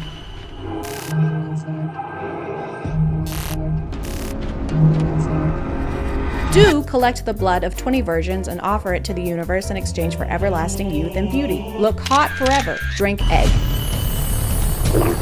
I'm gonna call it there, guys. Thank you for subscribing, and if you are still here, thank you so much for watching. I appreciate you clicking on my video out of all the videos that are on here, and I'll see you next time. Okay, bye.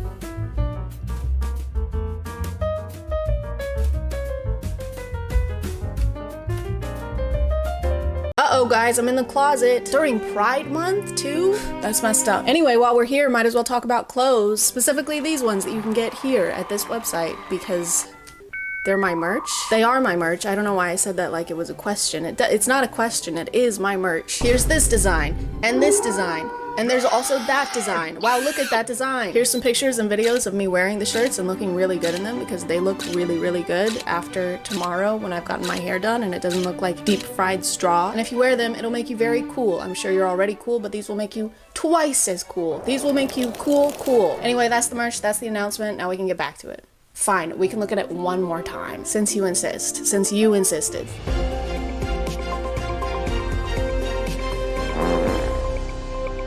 Hey guys, today we're talking about men who kick balls and men whose balls we'd like to kick. A twinge of cringe. My name is ChadChad. Not really. And imagine you're a hardworking woman. If you're already a hardworking woman, you can just sit there. You've done enough. Now imagine you've dedicated years to your education, countless sleepless nights and energy drinks, all while working a job, or 2 maybe, or maybe even 3. Who knows? Everything sucks right now, but it was all worth it because today it's finally over. You've done it. Your friends and family surround you, beaming with pride as you toss your cap in the air and celebrate one of the biggest achievements of your life. And then a guy gets on stage and says this. I think it is you, the women, who have had the most diabolical lies told to you. How many of you are sitting here now, about to cross this stage, and are thinking about all the promotions and titles you are going to get in your career? Some of you may go on to lead successful careers in the world, but I would venture to guess that the majority of you are most excited about your marriage and the children you will bring into this world. If you don't know who this is, lucky, this is Harrison Butker, and he is a kicker for the Kansas City Chiefs. More like Kansas Shitty Chiefs, am I right? Haha, good one, ChadChad. Up top. Oh god, ChadChad. No, don't. If you don't know who they are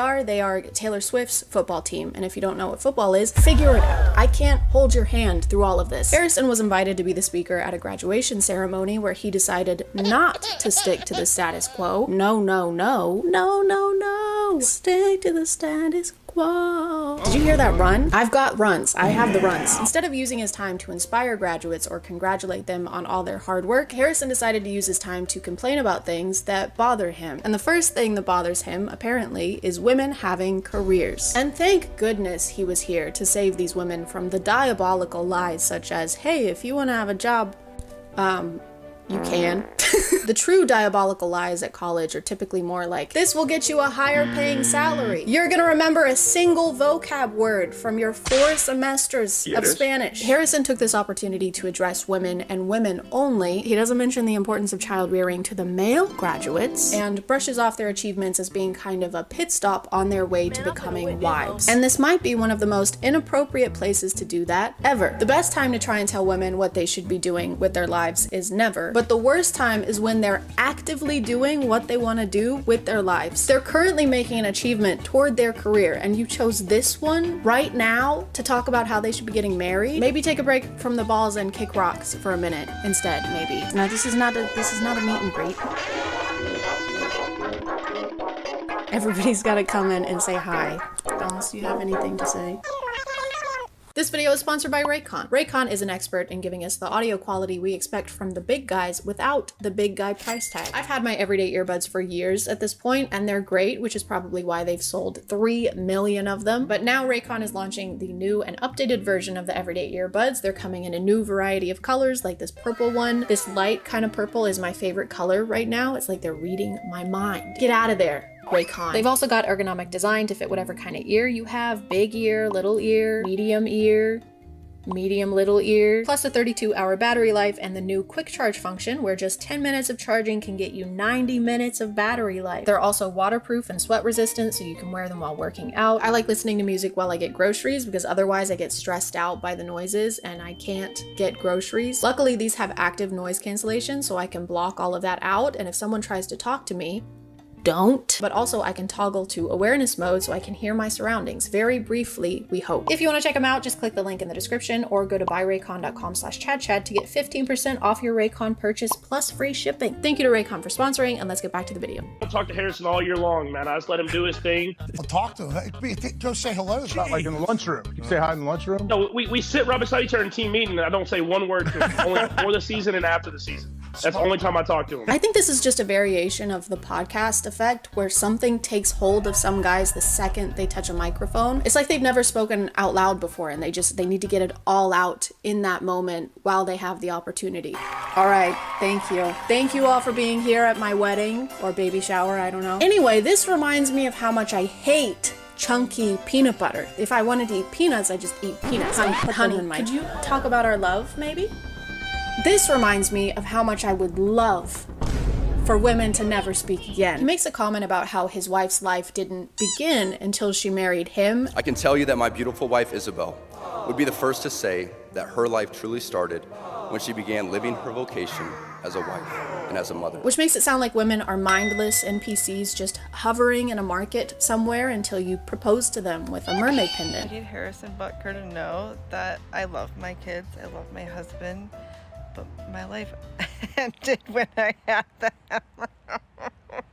It's pretty conceited, I think, to imply that your wife's life didn't exist until she was legally bound to you. Before we got married, before my wife had the opportunity of marrying me, she was hovering in this dark plane of incommunicable nothingness. Oh, where is my husband? Won't anyone wed me so I can see the skibbity toilet and taste the watermelon ice disposable vape? I'm beyond blessed with the many talents God has given me, but it cannot be overstated that all of my success is made possible because a girl I met in band class back in middle school would convert to the faith, become my wife, and embrace one of the most important titles of all, homemaker. After telling us how talented he is, he attributes his success to the fact that his wife is a homemaker and primary educator of their children. Oh, hell no, man. What the fuck? That's fine, I don't care. And I've noticed that a lot of husbands like this don't bring up being a homemaker unless it has to do with them and their own success. It's almost as if what they appreciate most about their wife's hard work is the fact that it's helping them do the actually important hard work. The important man job, career man, work stuff, sport stuff, important stuff. Well, I've just gone and had a little observe of his Instagram, and are you noticing anything? And when I say anything, particularly, are you noticing said wife, mother of his children in a single post? It's not so much I'm proud of her for what she's accomplishing, it's more I'm proud of her for what she's helping me accomplish. Me, the man who does the man job, sport stuff, work stuff, important stuff. But what she's doing is also work. You two just have different jobs. Except hers is raising future members of society and yours is kicking a ball between two sticks. Sometimes, in Harrison's case. And Bucker is hooking and hits the post for the lead. No good. He doesn't stop there, though. He goes on to bring up every political qualm he has, such as reproductive rights, IVF, and degenerate cultural values. I wonder what cultural values he's talking about. Probably objectively bad ones. Probably, right? Probably bad ones. I am certain the reporters at the AP could not have imagined that their attempt to rebuke and embarrass places and people like those here at Benedictine wouldn't be met with anger, but instead met with excitement and pride. Not the deadly sin sort of pride that has an entire month dedicated to it. And during Pride Month, Mr. Butt? During Pride Month, Mr. Posterior? I'm just kidding, I'm behind, so this actually happened last month in May, which makes it perfectly fine. I kind of get it though. He and a group of very sweaty men do play with balls every day, so he has to take a solid stance. Homophobia is the only option. I'm always saying this. I've always said that about homophobia, and that I've always said that about that stuff, and I always will. The thing is, he doesn't even go into detail about pride or what he finds wrong with it. He just throws it in there to make sure we know he doesn't like it. Just a quick little on the way kind of thing. All right, can I get you any extra sauce? You're gonna burn in hell for all of eternity. You know that? So that's a no on the sauce then? No. Can I get some honey mustard, please? Here you go. Thank you. And fuck you. He also mentions Congress just passed a bill that will put you in jail for bringing up the Bible. The world around us says that we should keep our beliefs to ourselves whenever they go against the tyranny of diversity, equity, and inclusion. We fear speaking truth because now, unfortunately, truth is in the minority. Congress just passed a bill where stating something as basic as the biblical teaching of who killed Jesus could land you in jail. Where? Guys, we're in the minority. Guys, they want to put us rich white men in jail. Nobody likes rich white men anymore, guys. What are we gonna do? This entire speech feels like he doesn't know where he was gonna be giving it. It's like someone told him he was preparing for a presidential debate or something. And for my first act as president, I'll be making every man grow a beard like this, like I have. And you can't tell men what to do with their face. That's ridiculous. Well, can I at least tell women what to do with their ovaries? Oh, yeah, that's fine. My name is Mr. Butt, and I approve this message. People started wondering about the process of inviting Harrison as a speaker and why no one reviewed his speech beforehand. And I was wondering that too until I realized that this speech was being given at Benedictine College, which is a private religious school in Kansas. You also have to keep in mind this was at a Catholic and conservative college. So a lot of the men were like Yeah. Not only did it seem to get little to no negative feedback from the crowd, it apparently received a standing ovation. Some of us did boo. Me and my roommate definitely did. There was a standing ovation from everyone in the room, except from me, my roommate, and about 10 to 15 other women. I still have no clue why he specifically was asked to speak. He didn't attend this college, he was never a student, and he even admits himself at the beginning of his speech that he's not a professional speaker. And I felt that one graduation speech was more than enough, especially for someone who isn't a professional speaker. Which is true, but maybe don't start your speech by letting us know how unqualified you are to be giving it. Doesn't exactly instill confidence. I'm no professional doctor. I'm no professional nurse either, all right? I'm no registered anything. I'm not registered or qualified to do anything, just so you know, just putting that out there. Maybe someone else should do my catheter insertion then? Once clips of the speech got out, people started sharing their thoughts about it on TikTok. It is a crazy day when a football player that kicks a ball for a living is saying a speech at a college and telling women, you mean nothing? Your life means nothing until you get married and have kids. In front of women that have spent years working hard to achieve this amazing achievement. 32,509 signatures is crazy work, especially within the span of 2 days. It is honestly beyond comprehension to understand how in 2024 a man could get up on a stage and say that a woman's life is only meant for marriage and having babies. Absolutely insane. And for the most part, people were in agreement that this wasn't the most encouraging speech you could give to women. The women. But of course, you know what they say, behind every loud-spoken misogynistic man, there is a loud-spoken misogynistic Brett Cooper. With a college degree and a career and no children yet, I can confidently say that Harrison Butker is right. And there is nothing wrong with a man in tears celebrating his wife and thanking her for the sacrifices that she makes every single day for their family and their children, and the sacrifices that every mother around the world makes for her family. No one is saying it's wrong for him to thank his wife. He basically told a crowd full of women that they shouldn't be doing what they're currently doing. He claimed they'd been fed lies by choosing to pursue a career. Mr. Posterior's wife is allowed to do whatever she wants, and the female graduates in this room are allowed to do whatever they want without some football guy dude trying to convince them otherwise. And it's not wrong to acknowledge that millions of women around the world desperately want that.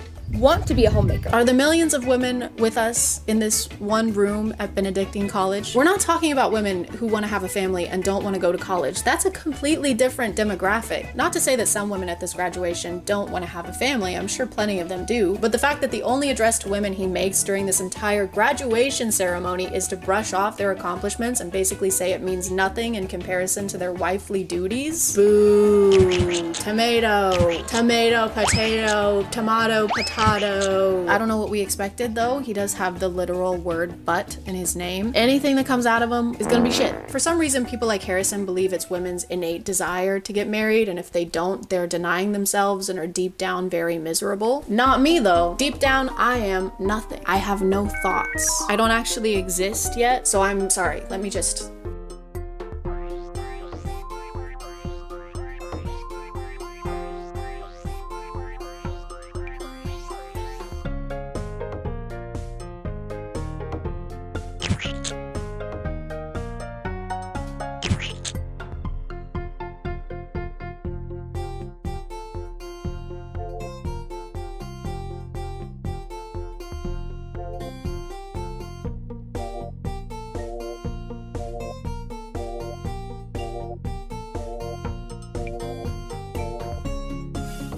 Hey guys, my name is ChadChad.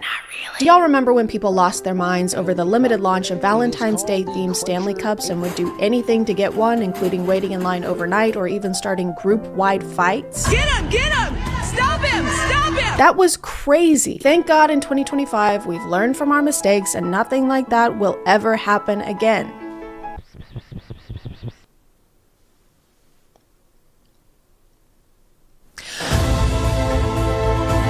Over the last 5-ish years, it seems like drinkware has become less about staying hydrated and more of a collecting hobby for some. Whether it's Hydro Flasks, Stanley Cups, this tumbler from Buc-ee's, I would walk barefoot over hot coals for this thing. That's not a joke, I'm not kidding. And as of a couple weeks ago, the Bear Cup from Starbucks. This thing was announced on Starbucks' TikTok page on November 4th and it got crazy interaction. It had about 2.3 million likes. You'd think that might tip them off that there would be a lot of interest in this cup, but I guess they don't understand supply and demand, especially when the demands are to give their employees employees a better work environment. What? The cup is a pretty basic glass bear with a hat on top, which is pretty cute. Putting hats on top of things that shouldn't have hats on is always gonna be cute. They got us there. But for $30, I don't know, maybe it could have a handle. Maybe you could hold it in any other way than grabbing it by the neck. Bears don't like that when you do that to them. Trust me, I've tried. Or maybe it could fit in a cup holder.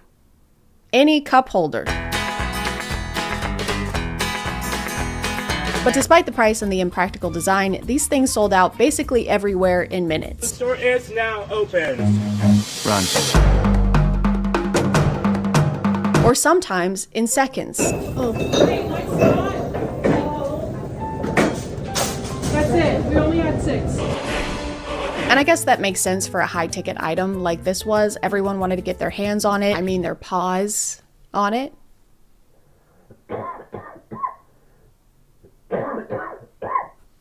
But I don't think that's the only reason they sold out so quickly. I think it probably had to do with Starbucks putting an average of 3 cups in each location. I don't know what the fuck is wrong with you. Have the things in the cup. I hope that makes you feel better as a person. Thank you for hitting me. No matter which store people went to, there were never enough cups to go around. And I know Starbucks isn't technically a store, it's a coffee shop, so it's not like they have tons and tons of shelves that they can stock full of cups. But still, the marketing for this cup got so much interaction that they had to know they were gonna need more than 3 cups per store. By the way, I'm not being hyperbolic when I say that. There were genuinely only a handful, pawful, and that was before people kept dropping them on the ground. Alright folks, now we gotta leave some space so that I can sweep this mat. Please leave a path to get to the register. Don't put that sound effect and be like, ah ha ha, he's stressed out. Bitch, you are stressing him out. Get out of the way. It's insane that they are actually so unaware of their surroundings. They have so much tunnel vision. They're blocking the employees off with their bodies. Speaking of tunnel vision, I've got it for today's sponsor. This video is sponsored by Raycon. Guys, winter is almost here, but I've barely noticed because of how hot Raycon's Black Friday deals are. I'm sweating buckets right now. With Raycon's audio products, you get the same premium quality you get with the big guys, but without paying the big prices. And with their essential open earbuds, you can listen to your music anywhere while staying connected to your surroundings. Their flexible ear hooks can bend to fit any size and are so lightweight you might even forget they're there. I'm wearing them as I write this script and you had no idea. And neither did I, because I forgot. They've got 8 hours of playback time and 36 hours of battery life with the charging case, meaning a single charge can get me through days of thrifting trips, dog walks, and shower scrubbing. Plus, with their digital signal processing tech, they're made to optimize your voice while blocking out everything else. So when I call my mom, she can't even hear the shower scrubbing. Can you still hear me when I'm doing this? If you want to check them out and get up to 30% off during Raycon's Black Friday and Cyber Monday sale, just click the link in the description or go to buyraycon.com/ChadChadOpen. Thank you to Raycon for sponsoring, and let's get back to the video. So far, I haven't found one video where the store had more than a single-digit supply of cups. Hi guys, welcome. Do you have the glass beers? We only have 1. What? You're lying. But what's even crazier than them failing to predict this is the fact that they also didn't enforce any kind of limits on how many cups each person could get. They told me there was only going to be 4. People going crazy, like damn, leave some for the rest of us. People were just allowed to walk in and grab as many of these cups as they wanted, which means the resellers flocked to these cups like bees to honey, or bears to honey. Or flies to honey. Everyone likes honey. And now if I look up Bear Cup Starbucks, the first things I see are people relisting the Bear Cups on Etsy, on eBay. This one is for $300 on Mercari. This one is listed for $2.5 million. So best of luck to them with that. Hope that sells quickly. People were standing in line anywhere from 3 a.m. in the morning to 9 p.m. the night before. Social media videos showed customers camping out in order to get their hands on one. I have no chance. People were so committed to getting this cup that they were even willing to commit crimes. We out here camping. I got the porta potty, toilet paper, wipes, and 2 chairs. Is this a joke? Is this a meme? Are we memeing? Been at Starbucks since 10 p.m. for the Hello Kitty and Glass Bear drop. I even brought my portable potty. I'm not losing my spot. Why did she phrase it? I even brought my portable potty. Like it's a fun fact. Like that's an additional fun fact. None of this is fun facts. I'm gonna be sitting out here for hours. And I even am gonna be shitting out here for hours. It makes literally no sense to me why you wouldn't have some kind of limit per person on the cups right out the gate, especially based on how past holiday launches have gone. Get him! Get him! History tends to repeat itself. History tends to repeat itself. Imagine having such a wanted product, seeing people start queuing up the day before and going, wow, this is great. Everyone will be respectful and only grab as many cups as they need. Are you sure? I mean, there's something called greed. Yes, I love Michael B. Jordan. So you've been standing in line for hours or all night even. Your feet hurt, it's cold, the woman in front of you is shitting into a bucket. And after all that, you still don't get a cup because the guy in front of you swipes them all so he can list them on eBay for 17 times the price. I just bought this cup for $30. In 20 minutes, it's sold right there. $215. This guy! Surely that wouldn't cause people to fight each other or anything. That wouldn't... Okay, this is literally the second TikTok I'm watching about this, and the first words are, okay, fine, call the cops on me. I don't care, call the cops on me. But some people didn't even have to go to eBay to turn a profit on this because they started getting offers for the cup right there in line. And I walk in and some girl is checking out with it. So I go up to her and I'm like, can I please buy that off of you? I've been looking for this cup. I will do anything. I have $1,000 in my car cash I can give you. Hang on a second, pause. That is crazy. Why would you spend that much money on something as trivial as a cup just because you want that specific one? That would be like spending thousands of dollars on a piece of cardboard. Oh my God, Bill! No one would ever do that. The worst part of all of this, obviously, is how people were treating the employees, who are, by the way, already going through it. Don't buy Starbucks right now. There's a strike going on for unfair labor practices. I guess they forgot how to treat their employees well. I guess someone should get them a refresher. Turns out when you market a cute cup to people who love cute cups and then don't send enough cute cups to stores, the first people to get blamed are not the executives who made those choices, it's the employees. Employee! Some people immediately decided that the reason for low stock in stores was because the employees were buying all the cups. How are they allowed to come in for anybody else? Employees ourselves were scheduled to be in the store at 5:30. Okay, so she's working. It's so cool that all three of these people are yelling at this guy at the same time. It's also so cool that we're filming this so we can try and get him in trouble later. She's not allowed to work. She's on the clock. So she's shopping on Starbucks clock. Thank goodness this woman is here. I was beginning to worry no one was around to advocate for the billion-dollar corporation. She's shopping on Starbucks clock. And you're hopping on Starbucks' clock. Hop off of that thing. Stop riding them. Trying to get an employee in trouble and potentially messing with their livelihood because you didn't get the product you want is slimeball behavior. I'm sorry. Slimeball core. I saw so many TikToks where people were claiming the cups were gone because the employees probably bought them all. The barista mug was never on the shelf. The employees props bought it, annoyed emoji. Which I think is a pretty unfair conclusion to come to when the employees had nothing to do with how many cups were sent to each store. It was the company that decided to use scarcity marketing for this entire campaign and make people feel like they missed out on this one so that next time they'll be more likely to try and get one. It's not like they sent hundreds of cups to each store and the employees stashed them all away. The employees aren't napping in the back rooms on a big pile of bear cups like Smaug. I feel like a more accurate metaphor for this would be throwing a big juicy steak in front of a group of starving lions. I'm so hungry, by the way. And then turning to the squirrels and being like, okay, don't let them eat any of this steak or you're fired. I haven't. On top of all of this, employees had to deal with people like this. They were already in line outside. I've been sitting in my car. I sat in car. Stop talking over her. Yes, oh my God. This is giving me PTSD, like flashbacks to working in a call center. This is terrible. Show me the cameras, please. I can't show you the cameras. But you can. You're claiming Bro, she just said she can't show you the cameras. Oh my God. Okay, we're not going to serve you, unfortunately. Well, you have to. No, they don't. I cannot show you the cameras. So go look at the cameras. There was maybe like 9 people lined up, but they were lined up at the exit. So I walked up and stood at the entrance. It doesn't matter if the line is over here or if it's a few feet over here. This is still the line. It doesn't matter if you walk up and you just decide to start your own line based on the sign in front of the doors. The doors both open. People enter through the exit all the time, every day. It doesn't matter. So everybody pushes through, all right? I was one of those people, but I was in the front. You were in the front because you created your own line. I'm on his side. Who forms a line at an exit? And then he replied to that comment and said, people that use a lot of pronouns. How, I'm sorry, but if they lined up at the wrong spot, he's right. No, he's not. What is, I'm so angry. It looks like they're not going to be restocking the Bear Cup because, like I said, they're trying to make you feel like you missed out so that next time you get in line a week before launch. That's a lot of poop buckets. Things are going to get pretty grisly.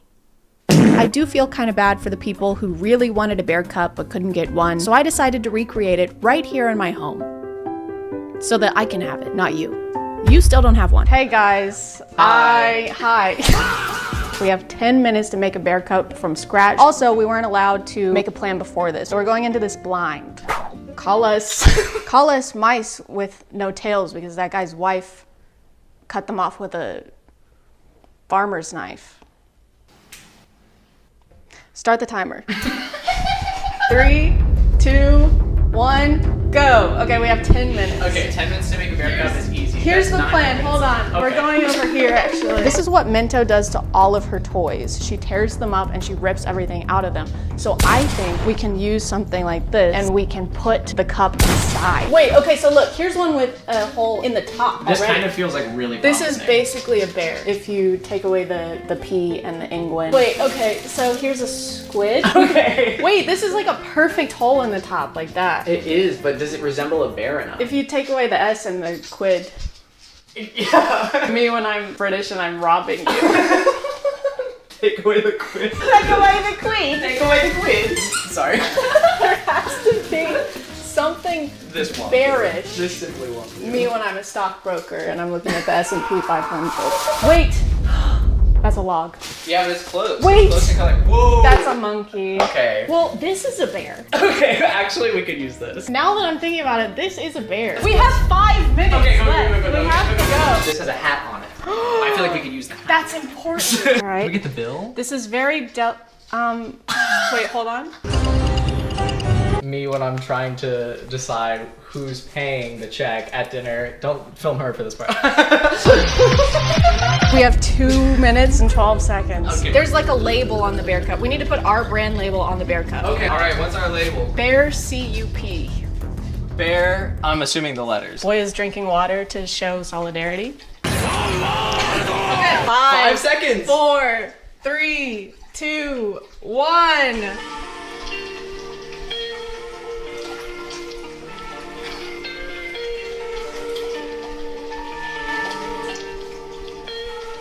All right, here we have our very own. As you can see, we have all the basic functions that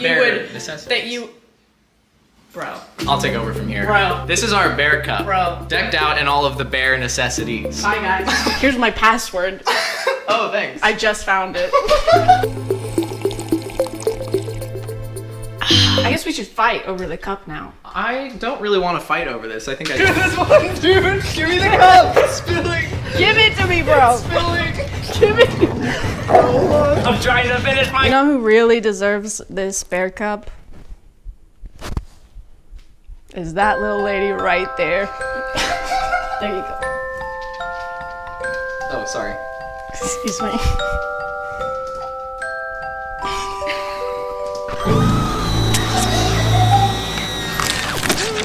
I'm gonna call it there, guys. Thank you for subscribing, and if you are still here, thank you so much for watching. I appreciate you clicking on my video out of all the videos that are on here, and I'll see you next time. Okay, Bear.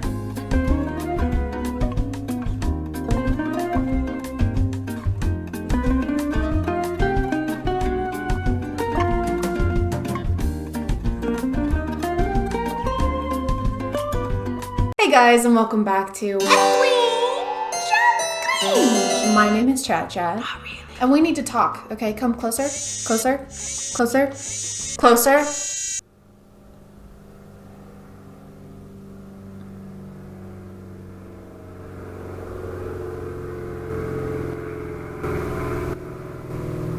Stressed out. Personal things and then life in general, the state of the world. And you're stressed too. Like, it's a fact. We're all stressed out. And it's okay to take it easy on yourself when you feel like that, which is what I'm doing today, which is why there's no green screen intro to this video, which is why we're watching something that I want to watch today and not awful, horrible, nightmarish TikToks that were probably made by someone problematic. And when I say want to watch, I mean want to laugh at, not with. If you have a TikTok account or literally any account, you have seen ads for this movie, okay? It's because they know that no one wants to watch this. Like, we know how it ends. Everyone knows how it ends. Ain't nobody gotta tell you what you gotta do. Jeffrey Bezos thought that he could make us want to watch a movie with James Corden as a mouse. I think he plays a mouse. I hope he doesn't. I can't handle that today. But he thought if he put enough money into it, it would make us want to watch it. Speaking of putting money into things, this video is sponsored by Current. Current is a mobile app that honestly makes everything about finances so much easier. It's a way for our generation to get a head start on managing our money in a modern way with no hassle or unnecessary stuff. It takes like 2 minutes to set up your account, and then they send you a debit card like this little guy, which you can use to get cashback rewards at your favorite places to shop. They also offer customizable savings pods, which are really cool. You can create a savings account and set the name, amount, and budget to whatever you want to save for, whether it's for rent or your Halloween costume budget, which is coming up. Not quickly enough, but it is coming.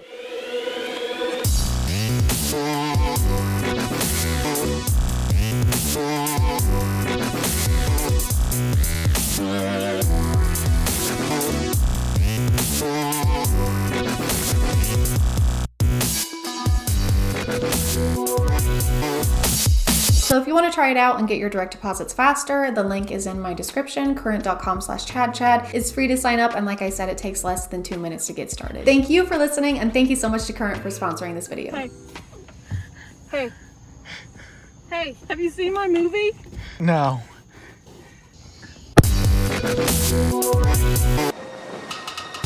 Vivian's daughters, the obnoxious Malvolia, and the self-absorbed Nerissa. She cried. I'm honestly surprised she's not played by that woman who plays a stepsister in like every movie she acts in. She was in Ella Enchanted. It's her thing, it's her niche. If you say niche, you're wrong.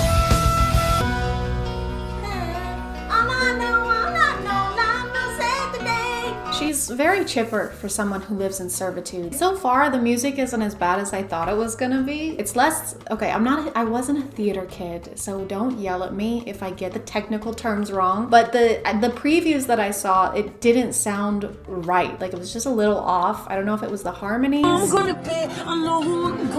But now that I'm seeing this, I'm beginning to conjure a theory where they saw how good movies like the Addison Rae movie, the Kissing Booth series, they saw how good those were doing from people just watching it to make fun of it, like I'm doing right now, that I'm actively contributing to. I don't care, okay? Because I'm sad.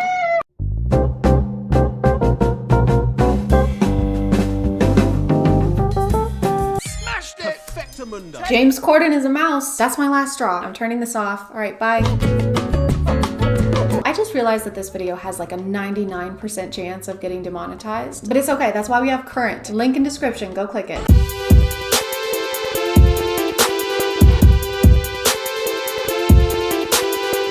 Totally thought that this whole time they were saying River Nation. Fire. Fire. Water. Water. River. River. 4 minutes in and we're still singing. There hasn't been a single line of dialogue. Just updating you. Oh, you're in! Good morning, Ella. Mr. Cecil. Mr. Cecil. Freshly picked from the farm. Parsnips. And a parsnip in a pear tree. And I feel my feet staring at me.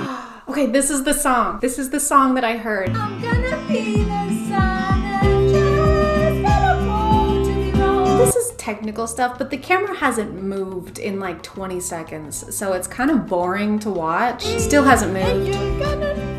Still hasn't moved. Still hasn't moved. Oh my god. Okay, it finally moved. Holy. I can't see her now and then. Wanna know what I could be. Dresses by Ella. She should have called it Dress Ella. Dresserella? I don't. Cause you knew all along in her head.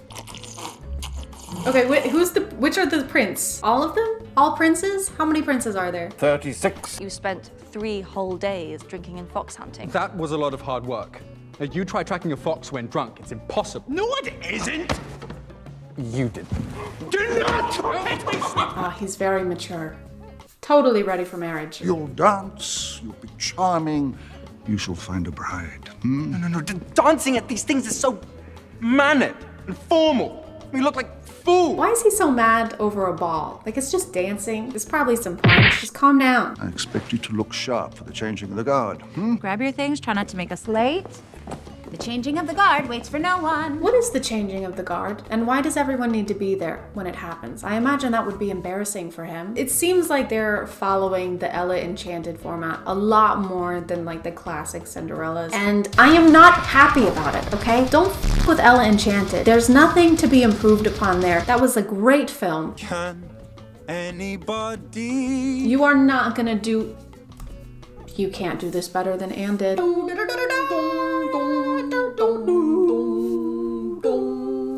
work hard. Are we supposed to like the prince? Because so far he's just annoying. Like, he seems really spoiled.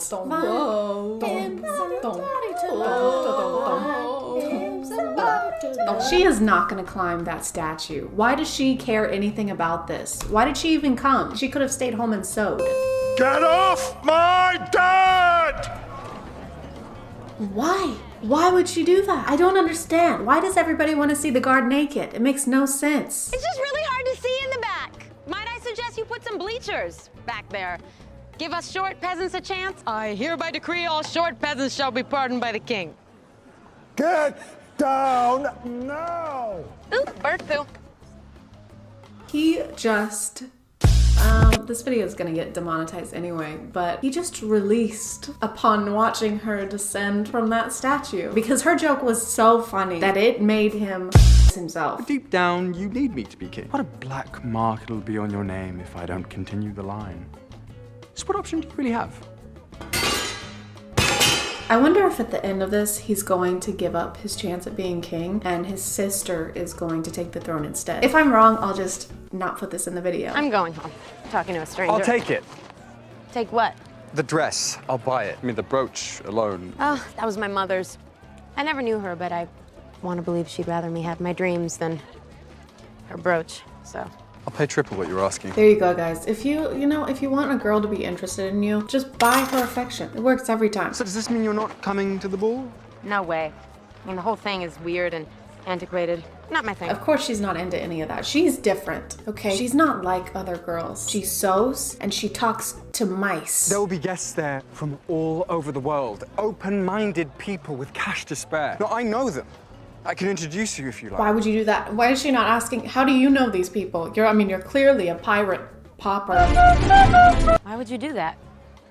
I mean, you just met me. Let's just say, I know what it feels like to not quite fit into the crate you were born into. Oh yeah, well, I'm sure life was very hard for you.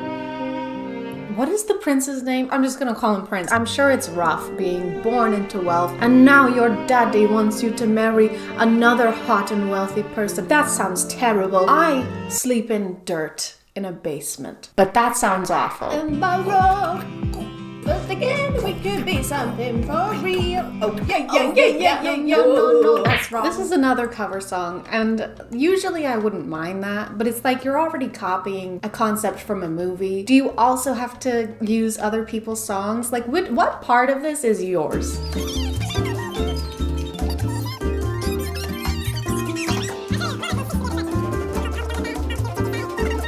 Like this is anything shocking because happens a lot, but I'm so bored. Did something happen? Can we just, if I wanted to listen to cover songs, I would just watch Pentatonic's videos. Sorry, ma'am. Did she just dab the mannequin in the tit? Was she trying to like high five, but she forgot which end of her arm is which? Hey man, nice job. Thanks, man. Oh, why would you do this? Please, stepmother, I have to go. My future depends on it. I spent weeks making this dress so that I could show women from all over the world that She was so looking forward to that ball. It's a shame. Absolutely devastating. Okay, but she had like 8 million dresses in that basement. She could have just run and grabbed another one and then like hopped on top of their carriage. No fairy god person required. Yes! Now this is how you make an entrance! Allow me to introduce myself. I am the narrator for this movie who only talks at the beginning and the end.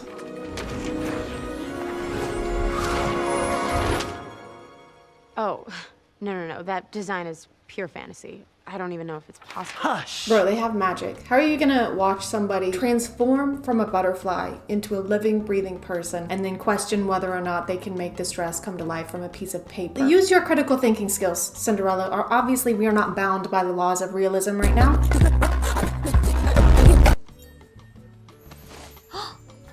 Wow. They're beautiful.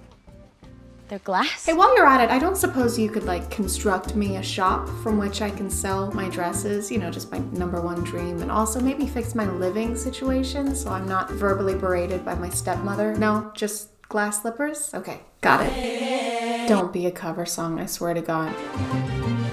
It's another cover song. Ooh, now we're transitioning into another cover song. I might actually cry. Where did you get that dress? It's so structured and yet so delicate and beautiful. Me did. It's what I done. What I hoped. Did it? What? Just answer the question. First, I would like to thank each and every one of you for being here. Does this person have 3 peas in a pod on their head? So this person has a leaf of iceberg lettuce, and then this person has 3 peas in a pod. Where's the one wearing a crouton? I'm looking for someone to travel with me to enliven my wardrobe. We will meet tomorrow when the clock strikes 4. But she's not gonna recognize her whenever they meet up to start this trip or whatever. She's gonna be a completely different person. We haven't seen all of the dresses. Gwendolyn.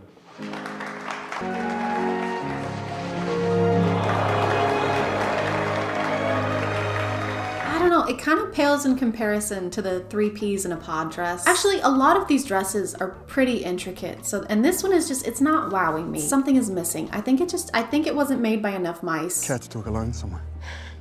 Lead the way. What's it like being a crate?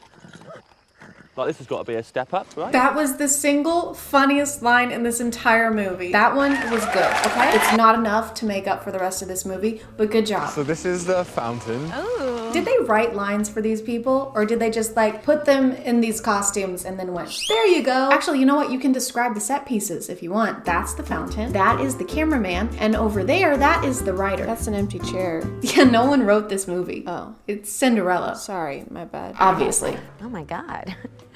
Are you gonna play something on the piano just for me? I swear to God, if you sing another cover song, Prince, I will beat the shit out of you. I'm not joking. Don't do it.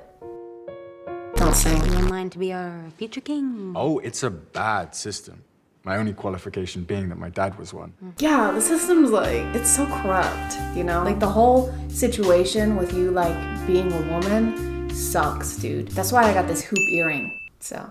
You're welcome. I would make sure that you were dressed by the finest dressmakers in all the land. I'm a dressmaker. I know, there's just no one else in this world I'd rather be with than you. Robert, stop. Robert! That's his name. Is that the first time I've heard his name said in this movie? It's the first time I've noticed it. His name is Robert. Good old Robbie, Prince Bob. Prince Bob. Don't cry. I found Oh my God. Stop. What time is it? It's midnight. I have to go. Wait! This movie still has 40 minutes left. How? She just has to try on a shoe. This way. Okay, wait. This way. Wait, so what's happening here? Thank you so much. I'll never forget this. Neither will I. You guys have known each other for a day. I feel all tingly, like I'm gonna... No, I'm feeling tingly. I don't want to go... That was so disgusting to look at. I wish I'd never seen it, but I'm so tired of watching this movie that I don't have the energy to react. So I've never shared this with anyone before, but I used to play piano. You may think me cruel. The real cruelty would be for me to allow you to think that you can be something you can't. So what you're saying is that she should just let it go. It never occurred to me that I could choose the course of my own life. I don't have to be king. It is not what I want anymore. I called it. Did I call it? I think I called it. Feels like that was so long ago. What's happening? Gwen, my darling girl, I hereby place you first in line to inherit the crown. Also called that, I think. I'm so sure that I did.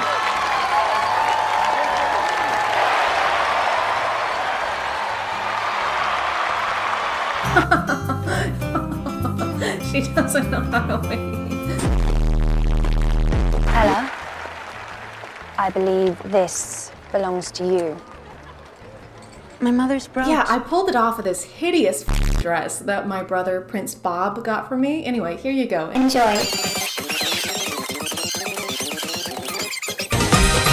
So, not as bad as I thought it would be, but still not good. Let's say your mom made spaghetti one week and you're like, oh cool. And then the next week she makes spaghetti again. We're still on this, but that's fine. We still like spaghetti. Spaghetti is good. And then she makes spaghetti every night for the rest of your life. And you're like, okay, well, I kind of hate spaghetti now. Y'all can let me know what you thought in the comments, but I'm gonna call it there. Thank you for subscribing, and if you are still here, thank you so much for watching. I appreciate you clicking on my video out of all the videos that are on here, and I'll see you next time. Okay, bye.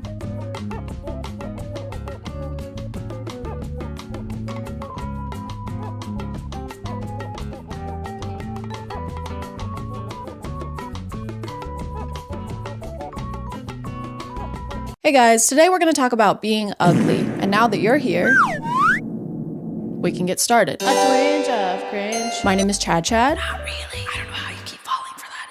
It's not ChadChad. It's never been ChadChad. And the most important thing in life is being pretty. Not friends, not family, not getting to enjoy life without having to constantly consider what you look like from an outside perspective, and your first thought when you hear a joke being, am I gonna look good while I laugh at this? Instead of just, hey, that was funny. I'm gonna laugh at this. Is that how people think? I don't even know anymore. I want to blame a lot of this on TikTok, but every social media platform is to blame. All you have to do is look at 2016 beauty trends and see the full glam beats people were putting on to go watch Suicide Squad. And that doesn't exclude me. I'm going to be very vulnerable right now and show you how I was doing my eyebrows in 2016. This is me opening up to you. This is bringing us closer. Do you feel close to me? Are you close? So it's not like TikTok invented this. Beauty standards have literally always existed. It's just the way it's enabled us to see everyone's opinion on beauty every second of every day. It's like a constant bombarding of expectations from hundreds of thousands of people, which makes the standard for being pretty not only more unattainable, but also more expected. Being attractive is like an internet admission fee, one that I can't pay, according to this guy that I recently made a video about. I will be always ignoring you and ladies like you because you fucking ugly bitch. For real. She hates me, but she wants me. And this is heartbreaking. I am distraught. I can't eat. I can't sleep. I can't poop. All I do is cry and pine for my one true love, my cupcake, my boo cake, my sweet little, tiny little urinal cake. And I want, nay, I need to win him over. And that means I'm gonna need to glow up. Thankfully, there's a TikTok creator by the name of the Glow Ups Gal who can help me out with that. Because of TikTok's crazy beauty standards, we end up with most of us not feeling comfortable in our own skin. And that means that sometimes we wanna change something about ourselves. And that's perfectly okay. We all have insecurities, not me. That's a skill issue. But it also means that people will post TikToks asking the internet what they can do to look better. Perfect place to do that. Nothing could go wrong. Everyone here is so nice and kind. And this is where the Glow Ups Gal steps up to the plate. Basically, she'll find these types of videos with people asking for advice, whether they've asked how to look better or if they've asked for brutal honesty about what's wrong with them, and then she'll give it to them. I got you, girl. Since you asked for brutal honesty, I'm gonna give you an honest makeover to help you instantly glow up.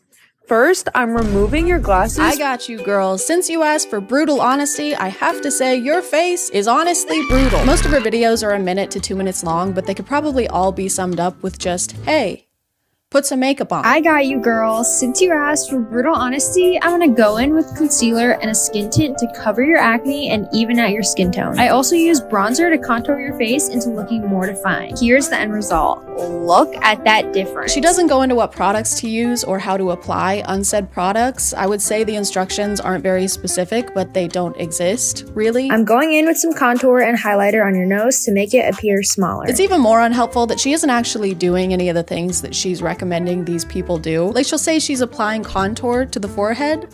No, you're not. This is Facetune. You're just swiping your finger on a screen of pixels. Okay, and now I'm just gonna fill in my eyebrows. And done. Comparing the results of Facetune to what your makeup should look like in real life is so unreasonable. Oh, when you apply your concealer, it shows the lines in your skin that everybody has. But when I did it on a screen with an airbrush tool, it looked nothing like that. Maybe it's a skill issue? Maybe you're just too ugly? Maybe you're just way beyond help. It even goes beyond this because I've noticed a lot of these glow up videos will change the person's entire face structure. Like in this one, as she swipes over, you can see it completely shaves off the edge of her face. Look at that difference. Look at that difference. Look at that difference. Look at that difference. Here is a simple and achievable trick to glow up that I like to call not having this face. I don't like that one. Get rid of it. She also starts this one by saying that these are tips to instantly glow up, and then her first suggestion is that they grow out their hair. I'm gonna give you an honest makeover to help you instantly glow up. Starting off with your hair, I'd suggest growing it out. Your hair isn't doing much for you, so I'd suggest growing it out as much as possible. Starting with your hair, I'd suggest growing it out. I'd suggest growing it out. So one of the most not instant things you can do. Hey, grow your hair out. I will. Now, do it now. I'm trying. Instantly grow out your hair this instant. ASAP. Pronto. Squeeze it out of there. Get it out. Stat. Oh my god, I can't believe that worked. That was strenuous. I sure could use a sip of water. I love taking sips of water from my Air Up water bottle. Made by Air Up. This video is sponsored by Air Up. Unfortunately, I have the type of brain where I'll procrastinate drinking water. So I'll be thinking to myself, oh, I haven't had enough water today. I should really drink some. It's important and it keeps me alive. But I don't want to do that right now. No.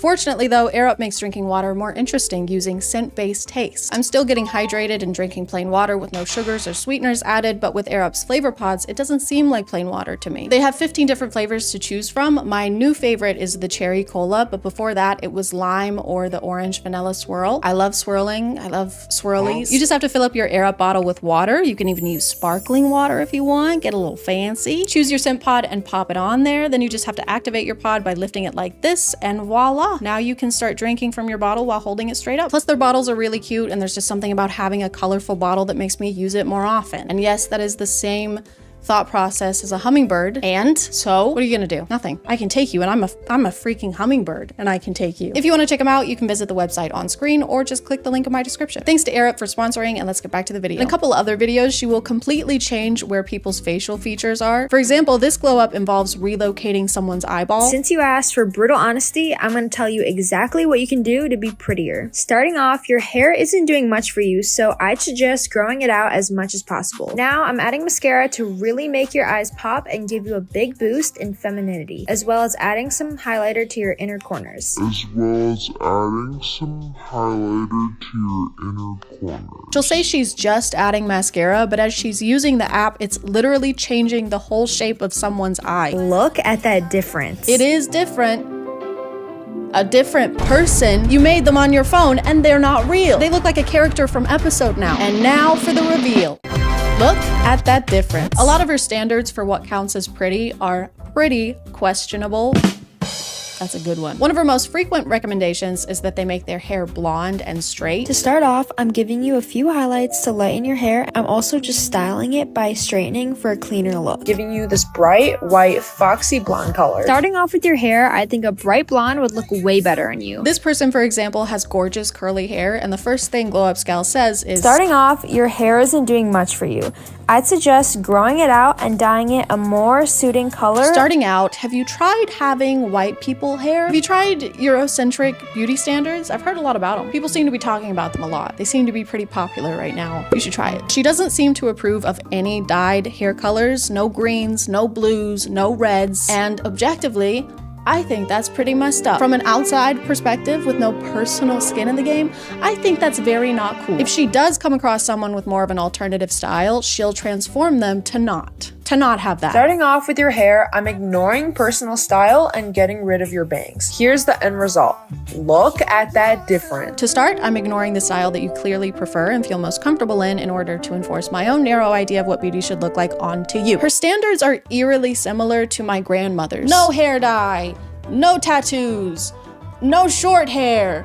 Also, I think Trump is Jesus. I'm just saying, I've never seen him in the same room before. Another one of her standards is that prettier equals smaller. Face? Smaller. Nose? Smaller. Self-esteem? smaller. A lot of her tips and tricks are done for the sole purpose of making things appear small. She contours the forehead to make it look smaller. She contours the nose to make it look small. She suggests growing out your hair to make your face smaller. I'm also using some contour on your cheeks and jaw to lift your face and make it look smaller. I'm using some contour on your nose to make it appear smaller. Going in with some bronzer to add some warmth to your face and contour it to look smaller. As well as some bronzer to contour your face into looking slimmer. Because your face should be tiny. The closer your face is to not existing, the better. I want to have to use a microscope to see your beauty. And the winner of 2024 Miss America is ChadChad. There she is. She is absolutely glowing. I can't see her. Exactly, John. And that is why we love her. No, she's not there. Right you are, John. How does she do it? Sometimes it seems like her main goal is to make everybody look like the same person. Any ounce of individualism just gets sucked away immediately. Man, sure wish my name was individualism the way it's getting sucked out immediately around here. Sure wish my name was individualism. I've never seen Glow Up Gal do a video for a guy, and that might be because the only advice she has to offer is wear makeup, grow your hair longer, and don't have acne. So these are all pretty groundbreaking concepts in the world of beauty. You might be thinking she never does videos for guys because it's only girls requesting them, but apparently that doesn't matter because a lot of the girls didn't request them either. She actually just grabs whatever video she wants, I guess, and puts text over the original to make it appear like they've asked her to do this. I got you, girl. For your hair, I don't think this color or style is doing much for you. It looks like you have some kind of deep acne scarring, so if you'd like a more permanent fix to this, I'd look into dermabrasion or getting a chemical peel from a dermatologist. This is the original video. There's no caption. There's no request anywhere for Glow Up Gal to give this person a glow up. The creator of the original even made this post reiterating that they did not ask for this to happen. And once people realized that this user didn't actually request a glow up, they started to notice this being a pattern for Glow Up Gal. 2 of her biggest, most viewed videos are glow ups given to people that did not ask for them. I found the originals for both of them thanks to the comments, and you can see them here, and that she just added her own text over it. How can I glow up? Be brutally honest. I got you, girl. Since you asked for brutal honesty. Did she though? Did she ask for that? Did she really? Sometimes, like in this video, she'll say things like, I'd suggest using tretinoin or going on Accutane. So I'd suggest going on Accutane. First of all, no one asked. Literally, this person did not ask. And second of all, she says this like it's not something someone with acne is already gonna be aware of. It's so expensive and complicated to get a prescription for Accutane, and there are so many hoops you have to jump through to get it and continue taking it. Plus all the side effects that people may not want to deal with. So I promise someone with acne is aware of the existence of Accutane. And yeah, I've had acne for most of my life. It affects me on a daily basis, so I've pretty much tried everything. Have you tried drinking more water? Yeah, it's like the first thing I tried. I recommend drinking more water. Thank you, this was helpful. Also, try putting on some fucking makeup. In this video, which is also someone who did not ask for advice or brutal honesty, this is Glow Up Gal's first tip. To start off, I'd suggest getting your braces off. Hey, that thing you're doing to straighten your teeth and improve your appearance? Stop doing that. This is especially funny to me because in this glow up video, she actually advises this person get braces. Starting off, I'd suggest getting braces to help straighten out your teeth, as well as whitening them to appear cleaner. You can do this in a dental office or at home with whitening strips. So you should have braces, you just shouldn't let anyone see them. Go get braces! But don't you dare show your face around here till they're gone. Obviously their plan is to remove the braces. That's the plan of every person who gets braces. This was so unnecessary. This was like when someone tells you to do something that you're already in the middle of doing, which pisses me off. So I would keep the braces on forever out of spite. My teeth would be straighter than 3-in-1 body wash. And I just want to add a reminder that this person did not ask to have their appearance critiqued. They did not ask for someone on the internet to be brutally honest about their face. And speaking of which, the Glow Up Gal, I can't say Glow Up Gal now, my mouth is so dry. I sure could use a sip of water from my Air Up water bottle made by Air Up. And speaking of which, the Glow Up Gal has never shown hers. She only uses voiceovers, and as far as I can tell, this is her only account. It's just so ironic that a faceless creator is posting these videos telling other people that they're not attractive enough. How do we know you're qualified? How do we know you don't have braces? How do we make sure your face is the size of a protozoa? Unfortunately, a big portion of the videos Glow Up Gal posts are of young girls. Some are probably in their teens. Some might be even younger. sugar. And just imagine being that age, scrolling on TikTok, and then finding out an account saw you and decided that you needed a complete Photoshop makeover to look better. Ahem. How would that be beneficial to anyone, let alone someone whose face isn't even gonna look the same in a few years? Your face isn't done cooking yet. Even the question, how can I look better, is already an impossible one. What looks better to me isn't the same as what looks better to you, and what looks better to Glow Up Scal is really fucking weird. Just because her idea of beauty is looking more feminine and smoother and smaller, teeny tiny even, doesn't mean that's what people want to look like or should look like. Beauty is different for everyone. Beauty is like a belly button. They're all unique and different, but I still want to stick my finger in every single one of them. Is that a weird thing to say? Consensually. And as long as you're over the age of like 25. Despite all of this, Glow Up Scal considers herself enough of an expert in beauty to offer private, virtual makeovers for money. Her bio has a link to a website where you can purchase a makeover for $20 that will help you unlock your full potential of being the prettiest, sexiest amoeba you can be. Ooh, you're so cute, you're so pretty. What a pretty little amoeba. I bought the advanced style for $25, on sale for $15, and pretty much right after I bought it, they were sold out, so I was very lucky I got one in time. I submitted my picture like the instructions told me, and I messaged her asking for help, but then I got an email telling me that it could be up to 4 weeks before I got my makeover back. Update, I sent this on March 4th and it is currently 1:14 a.m. on March 23rd and I still haven't gotten anything back. I don't know how to fix my forehead. Please help me. What am I supposed to do? I don't have 4 weeks. Dimitri won't wait that long. I have to do something now. Right now. Like right now. Now we're gonna go to the next. Just go to the next thing. Why are you still here? Is this because people were complaining that your videos aren't long enough and you're trying to make them longer? That is so annoying. Go to the next. Okay, so this is what we're working with. Clearly I have pores and that's not cool or okay at all. So we're just gonna go ahead and get rid of those. Now we're just applying concealer to my under eyes. If this isn't what your concealer looks like when you're applying concealer, then you're a failure as a human being and you should just give up on everything. And now I'm just adding mascara and a little bit of eyeliner in my waterline and in my eye as well. And it's looking great so far. So now we're just applying contour to the forehead to make it appear smaller.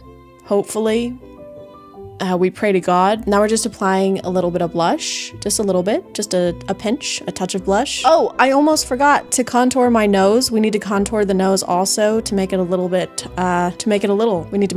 We need to make it small. Oh my God. As you can see, the transformation look at that difference. This is already so much better. I was trying to put a PNG on Snapchat, but it wouldn't work. So this is just me trying to, yeah, that looks really good. Look at that difference. Actually, you know what? Now that I'm looking at it, this is still looking a little too big. Everything's a little too big. Let's just get in there with the reshape tool and correct that. This is already looking way better. Now we're talking. That is the ideal face size and shape, guys. The hair is still, I'm still trying to use the PNG. Now we're just gonna go ahead and make my hair good, which means blonde. This is how it's looking. And now for the final reveal. Wow, look at that difference. Guys, this is amazing. I am finally Dimitri's type. He will finally be attracted to me. We can finally get married. You guys are all invited to the wedding. Thank you so much for being here. Hugs and kisses. I'm gonna call it there, guys. Thank you for subscribing. And if you are still here, thank you so much for watching. I appreciate you clicking on my video out of all the videos that are on here. And I'll see you next time. Okay, bye.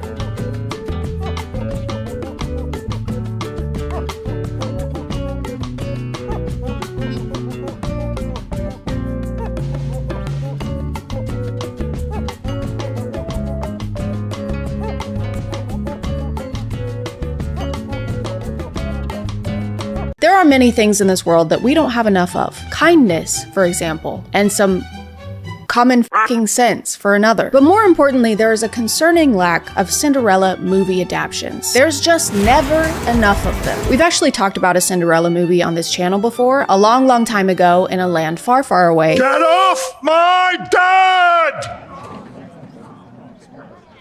And now we're gonna do it again because they keep making Cinderella movies again. I actually found this one on YouTube, but it isn't your typical Cinderella story because it's about Cinderella in the Caribbean.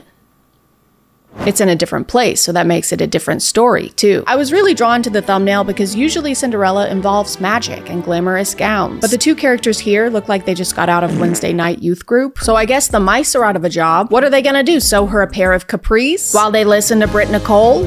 Or Brie Nicole? Our Cinderella in this version is named Ashlyn, not Cinderella, not Ella. There's actually no reference whatsoever to the name Cinderella, and if you thought there would be, that's crazy. Why would you think that? What's wrong with you? Ashlyn is a hardworking, full-time student who also interns at an elementary school and also works for an accountant in between classes, just in case you thought she wasn't working hard enough. I like that in order to communicate that she's a good person and a likable character, they have to make sure that she has no time for herself. Look at her! She works 24/7 and can barely afford to rent a studio apartment.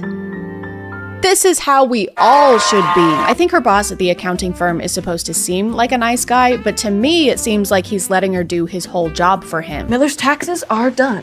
Good. How are the Ramsey returns going? I just finished entering all the tax records they gave us. You are moving so quickly. I don't know how you do it with everything you're juggling, but you're leaving me in the dust. Oh. Ashlyn, can you do this entire tax return that I'm getting paid to do? You're just so much better at accounting than me. Me, the accountant. True to its source material, the movie does have an evil stepmother, and she does wear purple eyeshadow. That's how you know a female character is evil, if she wears purple eyeshadow. She also might be Andrew Tate in disguise because she has a very visceral reaction to Ashlyn offering her non-sparkling water. Can I get you something to drink? Oh, something bottled and sparkling.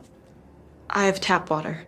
Ew. Which would make sense since they're both known for treating girls like servants. Her stepmom is having a destination wedding and really wants Ashlyn to come, which is confusing because up until this point, her stepmom has apparently wanted nothing to do with her, but she refuses to take no for an answer. Do you know how much tuition costs? I have to work so I'm able to afford. What have I paid for your tuition? She's even willing to pay thousands and thousands of dollars in tuition so that her stepdaughter, who she hates, will come to her wedding. She explains that family is important to her fiance, and that's why she wants Ashlyn to come so that she can meet him and his son, which actually explains nothing.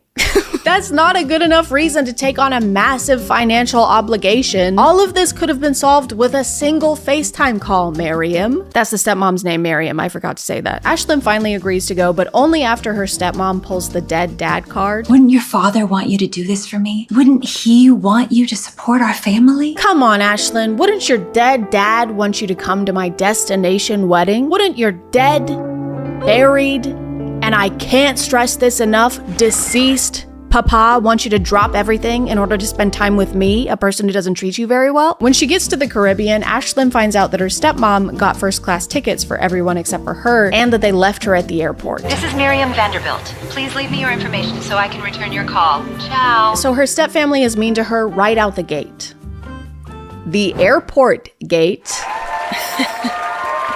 Just a little gate humor for you. Didn't want to gatekeep, wanted to gate give. You know something else that shouldn't be gate kept? Is today's sponsor. This video is sponsored by Bombas. Bombas is a comfort-focused brand that makes comfort-focused socks, slippers, shoes, and much more. Chances are if you look at my feet on any given day, you'll find a pair of Bombas socks on them. It'll be a little strange that you're looking at my feet, but that's what you'll see. Bombas spent literal years testing their products for durability and comfort, and it shows, especially in their Friday sandals. These guys are built to go wherever you go this summer, rain or shine. Emphasis on the rain. It won't stop raining here. It's been weeks. I miss the sun. Is there a Mr. Sun? If there is, can you tell him to get back to work? They're super lightweight and have a cupped footbed to keep them from slipping off, plus a hexagonal pattern on the bottom to keep you from slipping off the ground, because it's still raining. It won't stop raining. But I think the best part of Bombas is the fact that they've donated over 200 million essential clothing items across all 50 states to people experiencing homelessness. One item purchased from Bombas equals one donated, meaning your feet look good and are also helping to do good. So if you want to check them out and upgrade your shoe game, just click the link in the description or use the QR code on screen and get 20% off your first purchase for new customers. Thank you to Bombas for sponsoring, and let's get back to the video. Her family is staying in this super nice villa, and Ashlyn is forced to stay in a room that everyone else acts like is gross and insulting, but really is just a normal looking room. Mom thought you'd feel at home in this room. Thanks. Whoa, this room is cozy. Is it one of the housekeeper rooms? We meet her step-siblings, Jerry and Fiona, and all you need to know about them is that they are stupid. They are very dumb, and they don't know anything at all. I'm a sports statistician.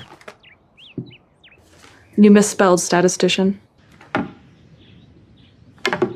Whoops. They also immediately start treating her like she's a servant. Dinner will be ready soon and the table needs to be set.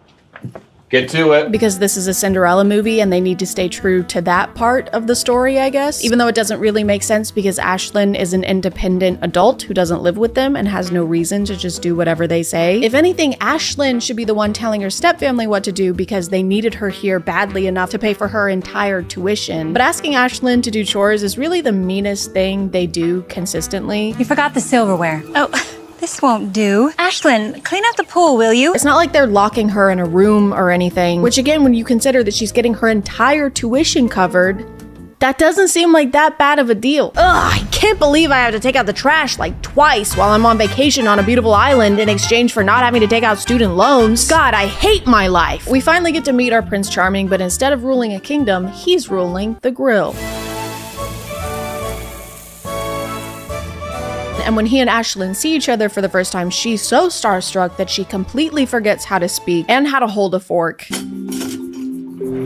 Oh. Hi. Sorry, Hi. I'm Noah. Ashlyn. Welcome. And then he helps her set the table so they can eat their kebabs. Now that's what I call a meet cute. Jojo Siwa dance. What does Jojo Siwa dance mean? I wrote this script a while ago and I have no idea what this means. I don't even know a Jojo Siwa dance. That's not right. Jojo Siwa dance. Okay, I got it. Noah is a structural engineer and says that he likes it aside from all the math he has to do, and Ashlyn jokes that she too has a dislike for math. I would have avoided anything that involves too much math. Which would be a totally fine thing to say if she didn't actively work for an accountant. Oh, I work for an accountant. They explain this away by her essentially saying, yeah, it's a tax accountant though, so it's not like real math. It's a tax accountant. I mostly record numbers, data. It's nothing I really have to stew over. Girl, you're calculating and filing people's entire tax returns, and now you're admitting that you do it without using math? Hey, I just finished filing that tax return for the massive company. Oh, that's great, Ashlyn. Thank you so much. Sure thing. Here you go.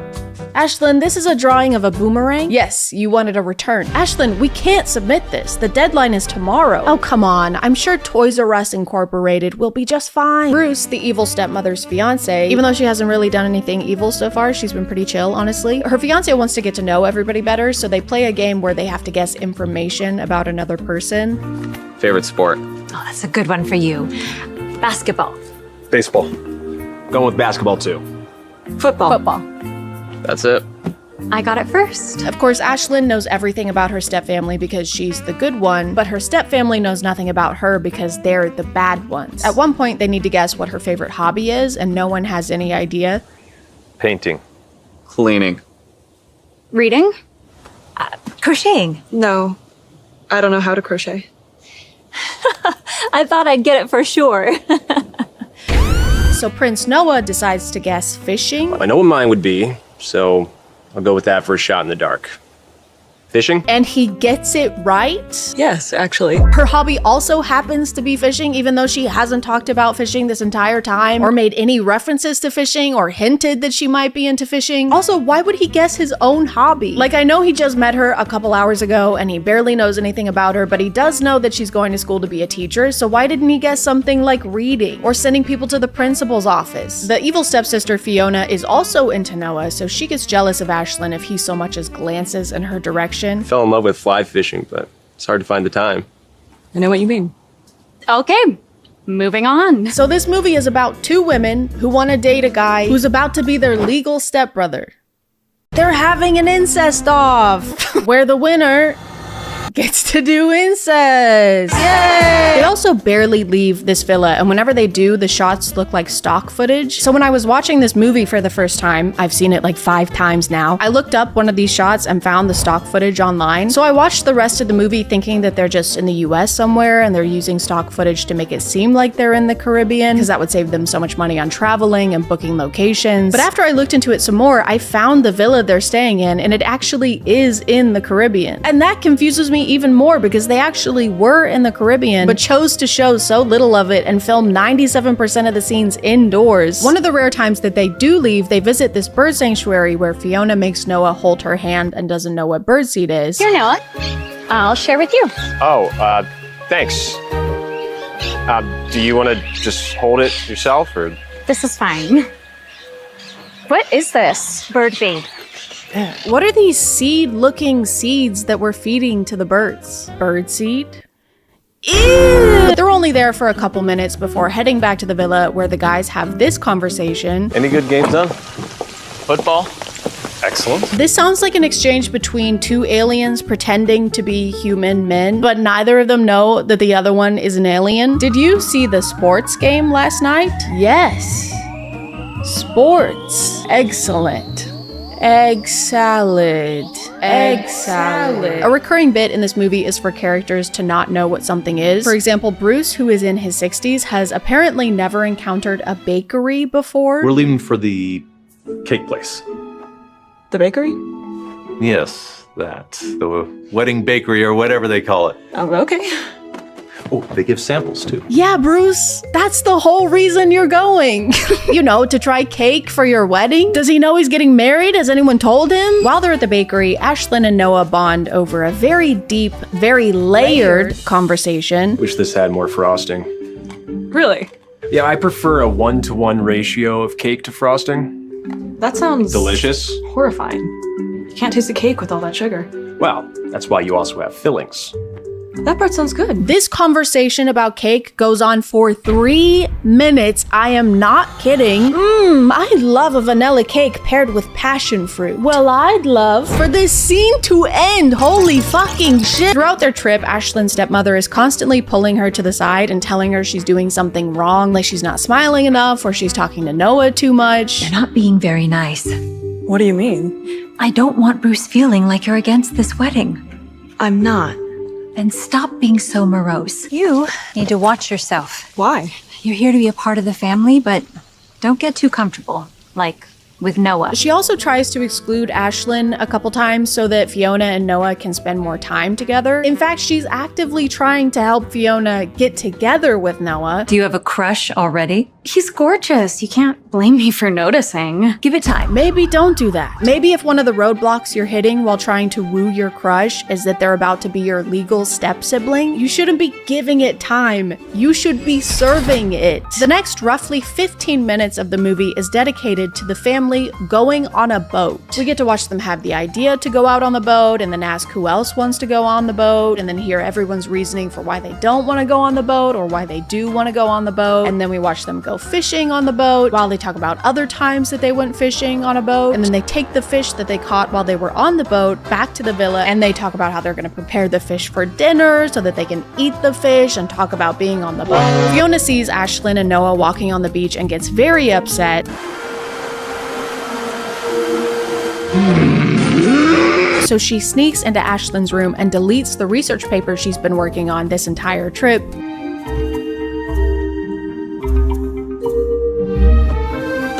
You know, so that she can do incest instead of Ashlyn doing incest. In order to rewrite her essay, Ashlyn has to stay home and we get to watch the rest of the family order dinner. Have we all had enough time to decide what to order? Yes, I think so. Please, start here with Miriam. I'm still debating. In that case, please start with Fiona and we'll have made up our minds by the time you get around the table. What are you getting? Not sure. You? I'm thinking a salad. I'm thinking of ending it all. Usually in Cinderella movies, Prince Charming's valiant act is to find Cinderella amidst a sea of women desperate to marry him. Despite all the odds, despite his face blindness, he finds his one true love. In this one, though, he does something far more valiant and brave. He orders her a cup of soup. I think this is why they thought it was important to show the ordering in such detail. Guys, did you fucking see that? Look. Look at this right now. It's crawling! Oh my god! That was just crawling around. I think this is why they thought it was important to show the ordering in such detail, is to show how thoughtful it was of him to do this for her. And listen, I dated a guy who would pick his nose in the movie theater. So I'm no expert in high standards. But isn't this just a decent thing to do? This is something that a friend should do for you if you can't make it to dinner. Why is this the grand romantic gesture of the film? Unless you've got a glass slipper or $1 million hidden under there. Get that soup out of here, you bisque. Her evil stepbrother Jerry has a side plot where he has a gambling addiction, which is probably something they could have spent a little more time fleshing out if they just had any scenes that they could maybe trim down a little bit, or trim down a lot, or cut out completely. Jerry wants his mom to get Bruce to pay off his gambling debt. If we ask Bruce... When? Before the wedding, when he learns about your wasteful habit? Or after, when he'll feel like I lied to him? But she doesn't want to do that because she loves Bruce and doesn't want to use him for his money. What an evil bitch. Noah begins to pick up on some subtle hints that Ashlyn's stepfamily treats her a little poorly. Dad, there's something that's been bothering me. Okay, what? Have you noticed how Ashlyn is treated differently than Jerry and Fiona? Meanwhile, her step-siblings have spent the entire movie looking at her like this. Because of this and her stepbrother's attempt to get money from Bruce, the wedding gets called off. At this point in the movie, I'm expecting this to be your typical main conflict that's gonna get resolved within the last 5 minutes, and mostly everyone is gonna live happily ever after. However, I forgot that this movie hasn't made sense so far, so I don't know why I thought it would start to. Then. Vipers. Bruce and Miriam don't get back together. After all of that, they end the movie with Ashlyn and Noah kissing on the beach while Bruce third wheels as a freshly single man. Ashlyn even tells Bruce that Miriam does actually love him. I think she does love you. And Bruce still does not give a fuck. But without trust, I don't think love is enough. Bruce, when the woman he was deeply in love with yesterday tries to talk to him. Good night, Miriam. I think the movie wants us to feel satisfied that Bruce and Miriam aren't getting married, but it's really hard to do that when all Miriam did was offer to pay for her stepdaughter's tuition, ask Ashlyn to clean the pool and run a couple errands, and have a son with a gambling addiction. It's like they assigned her the evil stepmother role and then forgot to have her do anything actually evil, and then they expect us to be happy when she loses her fiance. The accountant was more evil than her. I was so unhappy with this ending that I looked up the studio that made this movie and realized that this is a regular thing for them. They just make movies about white people going on tropical vacations, or white people going to Spain, or white people going to Istanbul, or white people going to... And I think this is pretty genius. I also want to do things that I already wanted to do and find a way to make them tax deductible. And I will.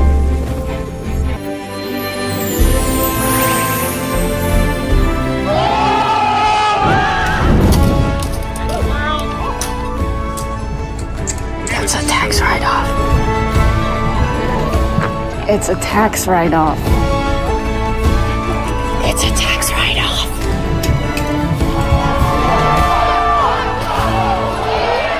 That's a tax write-off. It's a tax write-off.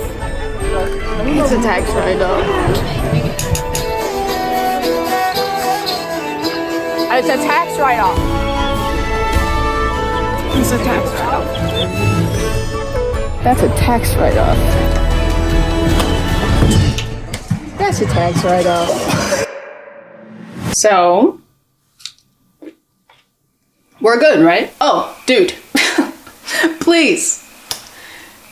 Call me from prison. Take her away!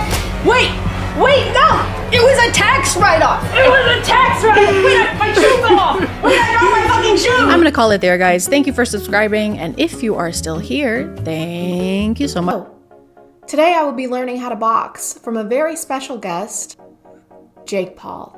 Jake, why don't you say hi? Hey, ChadChad, it's an honor to be here. Well, Jake, it's an honor to have you here. Why don't you tell us a little bit about what we're going to be doing today? Sure. Well, first, I'll be showing you a little strategy I found to be very successful in winning fights. If done correctly, it has a 100% success rate. That's incredible, Jake. That's an amazing achievement so early on. It is. In your career. Congratulations. Thank you. Yeah, thank you. It really is. Okay, well, I guess I'm ready whenever you are.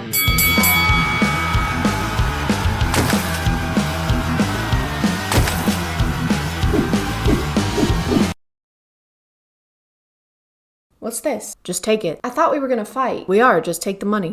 Okay. Now what? All right, now let me win. What?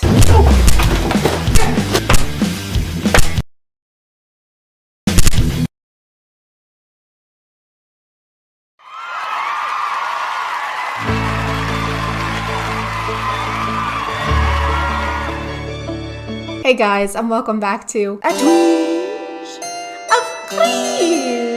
My name is ChadChad. Not really. And today we're going to be taking a look into the appalling world of Jake and Logan. I'm sorry, I promise I have better jokes in this video. I'm filming this after getting my second dose of the vaccine bay, so please keep that in mind when you're passing judgment on my puns. Also, go get vaccinated. It's easy, it's quick, and why would you pass up on the once-in-a-lifetime opportunity of actually getting something for free in America?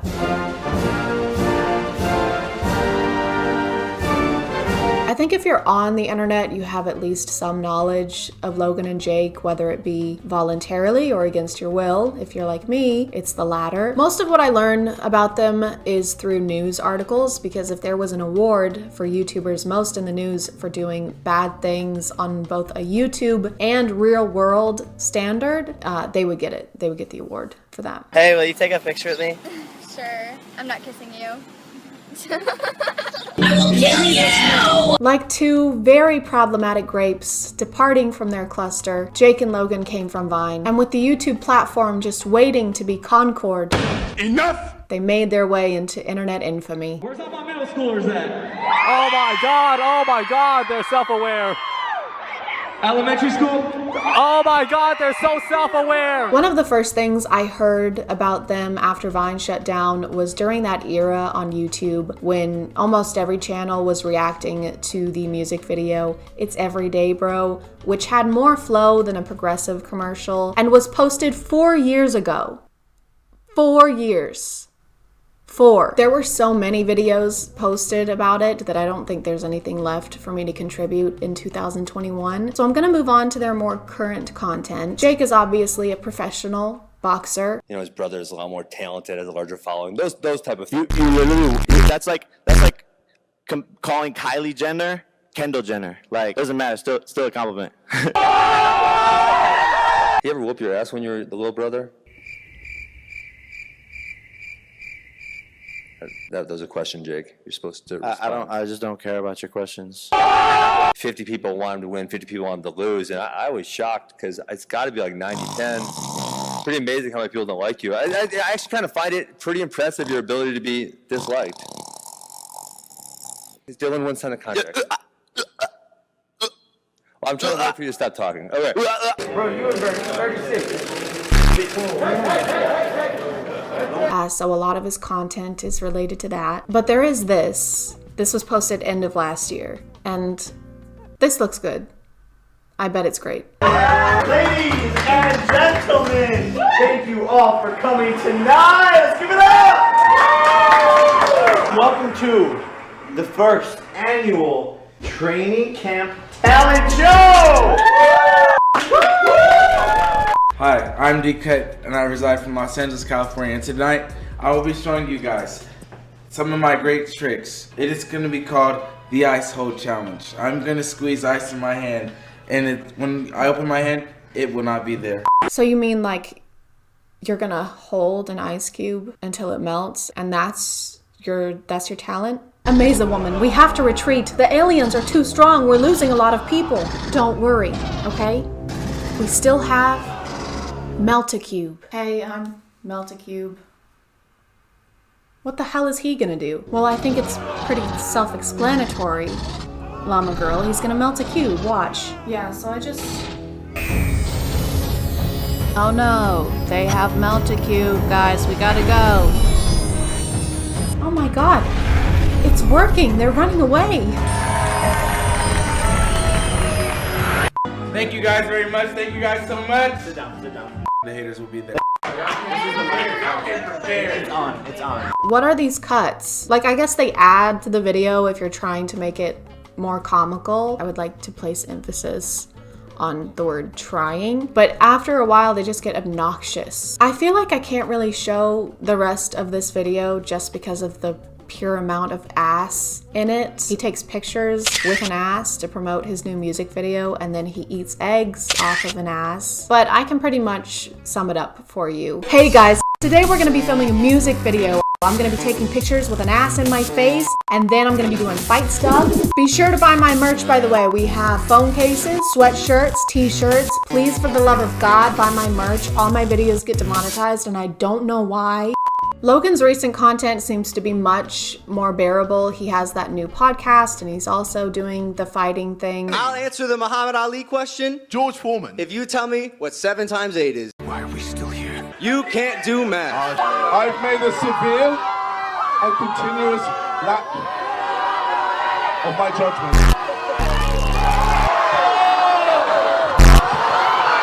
Very low right Your hands are shaking. Nope.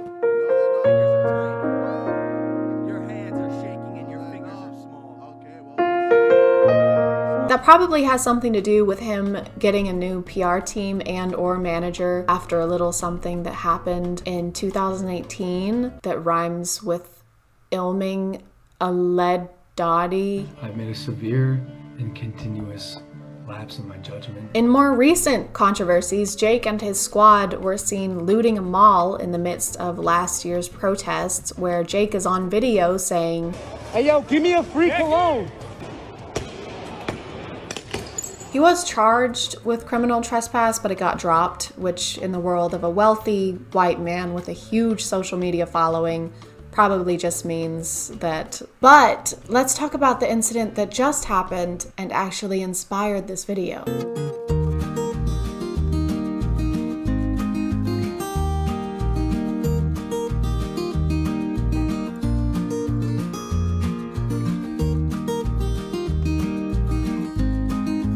The stuff I've read about this mostly uses Jake's name, but I think it's safe to assume that Logan is driving the other golf cart, considering he's the one who lives in Puerto Rico. It also says they're launching an investigation, but I think we all know how that's gonna go. Hey, you can't do that. That's bad. Is it though? Excellent point, Mr. Paul. Have a great day. Jake's defense, of course, has been that he didn't know you're not supposed to race golf carts on the beach and that it's turtle nesting season, and I'm sure there are 0 signs or guidelines on the beach that would have educated him on that.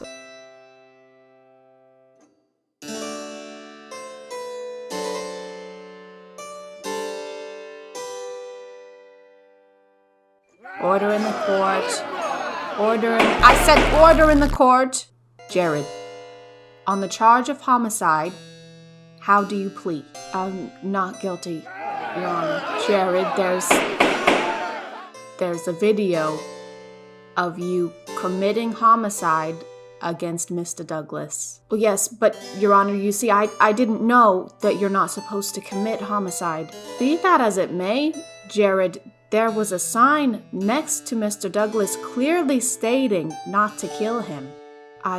Yes, well, I didn't see that sign. Well, why didn't you say so? Case dismissed. I think the Paul brothers are like those boisterous teenage cousins that show up to family events and do the most reckless shit, but are instantly forgiven and never see any consequences from their parents because they're just boys being boys and having fun. But the world is not your parent, and it doesn't have to continue to forgive you over and over again when you do stuff that you should have known not to do. And if you're too clueless to function or to meet societal expectations of decency like you claim to be every time you do something wrong, then maybe you're too clueless to have the audience that you have.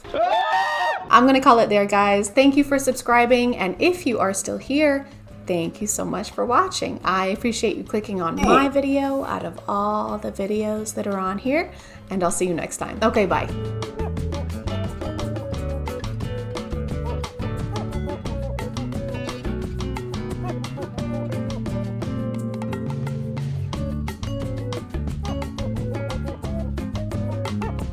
Hey guys, and welcome back to Boat of These Nuts. A twinge, a cringe. My name is ChadChad. And lately, everyone on TikTok has been freaking out about a cruise ship. Can you imagine the type of drama that's gonna happen on that boat? Oh my god, the Saturn Age of the Seas is being hit by a storm. They're not letting us out on deck. I made an ultimate world cruise bingo card. I hate it here. That's insane. Yes, it started weeks ago. Yes, I am late. Yes, I recently started playing Fortnite and it's all I can think about. But this isn't just any kind of cruise. This is the ultimate world cruise. Cruise. And you might be thinking, well, why is everyone talking about this? It's just a boat, right? People go on boats all the time and nothing has ever gone wrong with that historically. However, this cruise has been causing some buzz because it lasts for 9 months, almost a whole year, which kind of makes it less of a vacation and more of an expedition. What are we gonna do today? Relax. And what are we gonna do next month? Relax. And what are we gonna do next year? Relax. Still. Most people are lucky to get even a week of vacation, so 9 whole months is a pretty big deal. And you know what they say, you can never get too much of a good thing, especially when the good thing is living in confined spaces for long periods of time. Our bathroom is really tiny, but we make it work. So we're gonna be in this cabin for 9 months, so obviously we had to spruce it up so we won't looking at the plain walls all the time. My parents would wash and reuse Ziploc bags, so I've obviously never been on a cruise. So when I started watching videos about this one, I realized that these things are bonkers. I had no idea that these things are basically floating versions of Las Vegas. They have these huge ceilings and casinos, glass chandeliers and slot machines. Sometimes they even have shopping malls. These boats would have Danny Ocean foaming at the mouth. Well, actually, he's dead, so he's probably foaming all over. And because I got so deep into the 9-month cruise lore, TikTok just thinks I want to go on a cruise now and keeps showing me videos of other cruise ships. They have go-kart tracks and a water park. When did these get so intense? They aren't even boat-shaped anymore. This looks like you could use it to dehydrate meat. This is not at all what I pictured cruises being like. Whenever people talked about them, I just assumed it was like the sea version of camping. Like being away at sea is just not something we have to do anymore. I don't think people in the 1600s would have opted for that if they knew about Delta Airlines. Dearest children, it's day 197 of our vacation. Yesterday, we lost only 5 to scurvy. Things are finally looking up. There's a witch on board spouting about how we need fruits or whatever. Says we need more vitamin C, but we have quite enough C. Thank you very much. Anyway, we fed her to the sharks. Missy Lots, but someone worth going overboard for, is today's sponsor. This video is sponsored by Love 'n Pies. Love 'n Pies is a free-to-download puzzle game that I've been addicted to for several months now. I don't know how many hours I've put in, but at this point, I probably don't want to know. In Love 'n Pies, you play as Amelia, who just moved back to her hometown to take over her mom's baking business, which is already not doing great thanks to our competitor, Edwina, who owns a stinky bakery that's not as good as ours. And as if that's not enough, someone sets our bakery on fire and our mom goes missing. There's so many questions we have to find the answers to, like who did it? Where is our mom? More importantly, where is her cat? Where is this cute little guy? You progress through the story by solving puzzles and baking yummy treats while getting to know your neighbors, aka potential suspects. I'm just kidding, most of them are nice. Or are they? The game is even fun to just look at. There's high quality graphics and everything is pretty and cute. You get to choose how to decorate your bakery from a few different styles. The gameplay is easy enough to pick up quickly, but engaging enough to make it hard to put back down, which is fine. You deserve a little you time. Or a lot of you time. If you want to check it out, you can click the link in the description or scan the QR code here on screen to download Love 'n Pies now. Thanks to Love 'n Pies for sponsoring, and let's get back to the video. On top of it being 9 months long, people were also shocked to find out how much the Ultimate World Cruise was charging its passengers. That is 274 nights where you see 11 world wonders and you get to visit over 60 countries. The cheapest package for the whole 9 months is around $60,000, and I'm pretty sure this is the room you get at that price point. Come on in. And obviously, as an interior cabin, you know, we had to bring the outside in, so we did that with some help from IKEA. Shout out to their plant walls. So for the cheapest package, you're essentially paying $6,666 per month, which is the number of a beast and a beast of a number. I'm sure a lot of things like food and activities are included in this, but this room is tiny. It has no windows. If I want to spend $7K to sleep on a bunk bed, I can just go back to college. If you move up a tier, the junior suite start at $117,000, but if you want guaranteed windows, you can get the royal package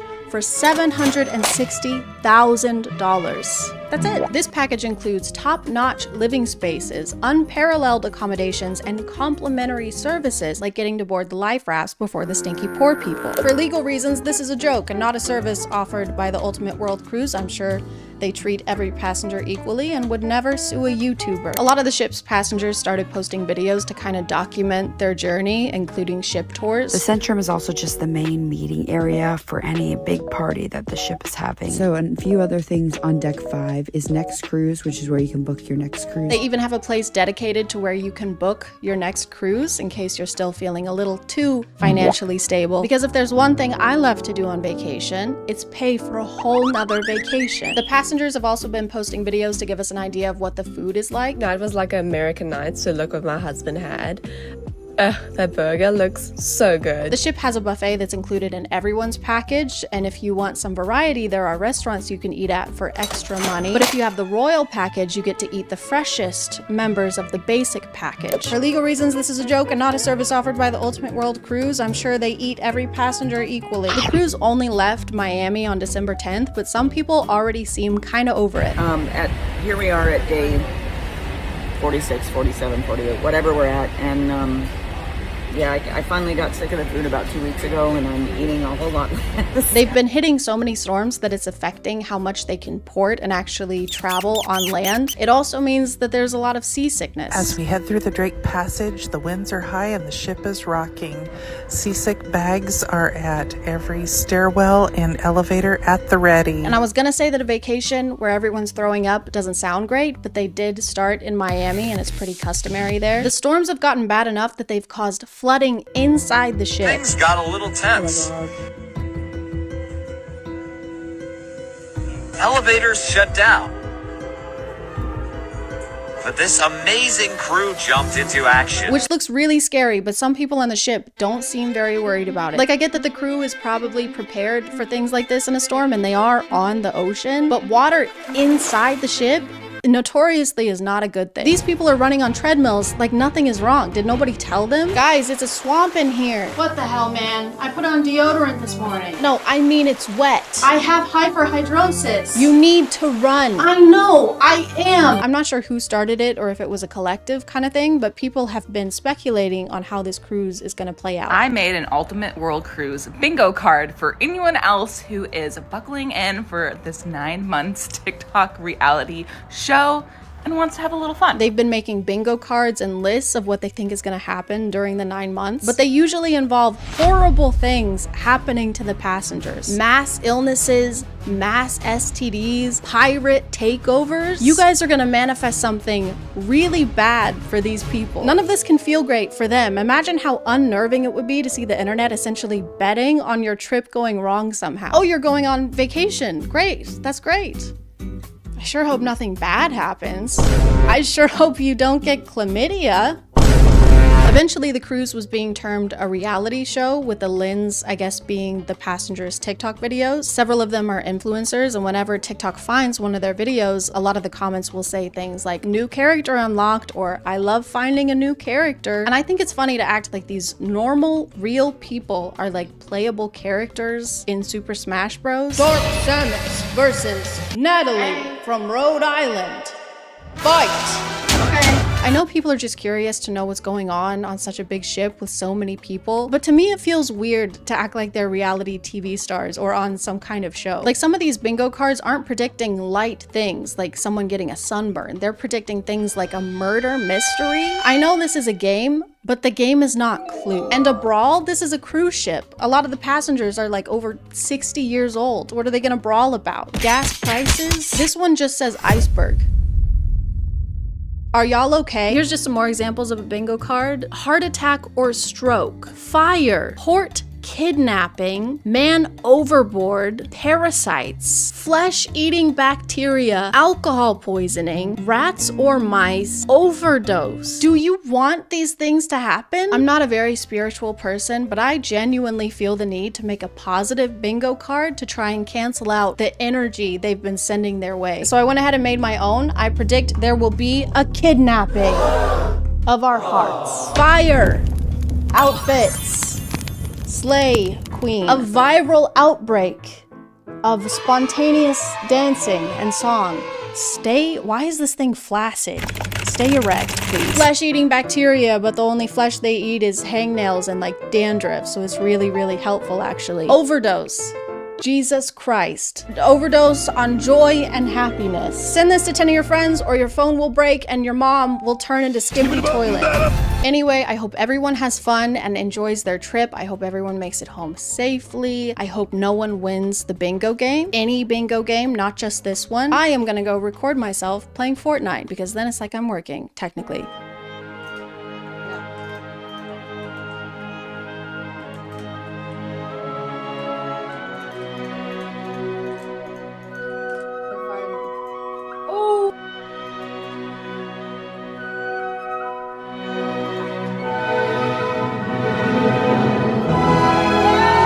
Okay, bye. Hey guys, and welcome back to A Twinge of Cringe. My name is ChadChad. Not really. And it's almost Halloween, so I want to talk about something spooky. I want to talk about something horrifying, bone-chilling. I would like to pee in my pants. And the other day, I was thinking, and it hit me. Instagram Reels. I don't know when Reels became scarier than TikTok, but they did. It happened. They got worse. Opening the comment section of a Reel fills me with the same amount of fear as opening a box of snakes, except it's actually scarier because at least snakes don't say slurs. So I sat down the other night to face my fears.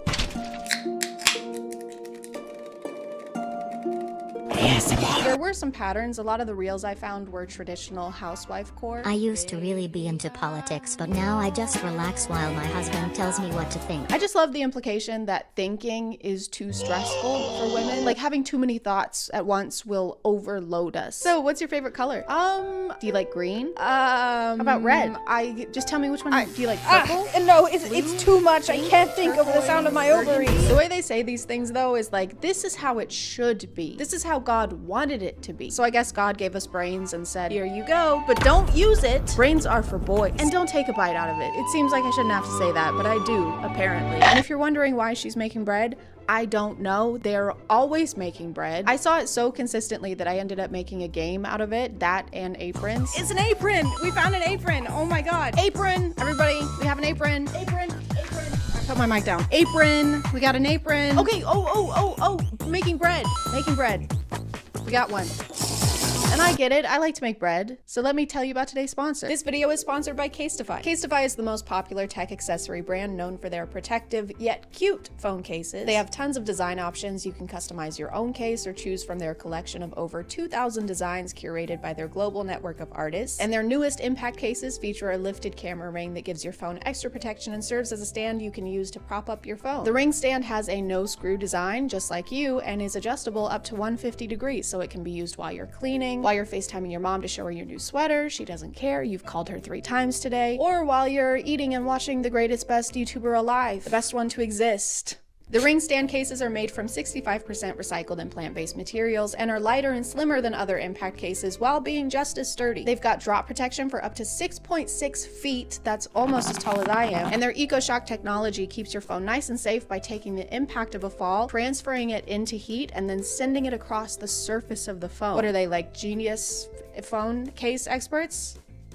They are, that's what they are. If you want to check them out, just click the link in the description or go to casetify.com/ChadChad for a special discount. Thank you to Casetify for sponsoring, and let's get back to the video. There's quite a few where they're talking about raising their daughters to do the same and how bearing children will be her greatest joy. That being a homemaker is the #1 career she should strive for. She can't even read yet. Her greatest joy is cocomelon and eating bugs. So you get a bread machine for your daughter at Christmas. You just get her cooking utensils. David has got a train set. He's been wanting it for 2 years, and Deborah, it's a spatula. Merry Christmas. They have similar kinds of values, like for example, how you should submit to your husband. Submit to your husband in everything, even if you disagree with him, he's not a Christian, you think you're smarter or more spiritual. What if my husband is a f***ing idiot? What if my husband is about to step into oncoming traffic? Hey honey, you forgot to check both ways. I'm sorry, I couldn't hear you over you being a woman, so I'm gonna step out, all right? I'll be back later, maybe make me some bread.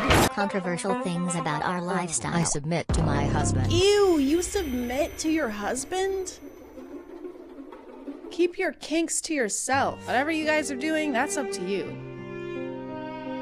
I don't want to hear about that. I'm gonna start making reels like this, but it's gonna be like, my husband submits to me in the bedroom, and there's nothing you can do to stop me. I will peg my husband. In a world where women take pride in being loud and argumentative, the godly woman knows strength in being reserved. This is something that I should take to heart, though. I have been very argumentative in this video, but from now on, I'm gonna be reserved, humble, and soft-spoken. Sorry, soft-spoken. I've always wanted to burp on camera. It seems like a rite of passage for YouTubers. Do you guys feel transformed? I feel transformed. Oh no! Oh my god, it's happening! But then we have this other type of reel that I get pretty frequently that I didn't interact with it. It's just there, okay? It's kind of like book talk, but much more illegal. Ever since my folks passed on, I haven't gone back. God damn, I gotta get on that. I'm sorry, chat, is this necrophilia? Chat, is this necrophilia? Chat. Just because you can put something in a romance book doesn't mean you should. At some point we went from, oh no, there's only one bed in this inn, whatever shall we do? And then we got to, oh no, there's only one bed in this inn. This murder inn. I kill people, but it's because I'm misunderstood and my gaze, it softens a lot. Unlike my dick. Speaking of, there were also people slapping their meat. Oh my god.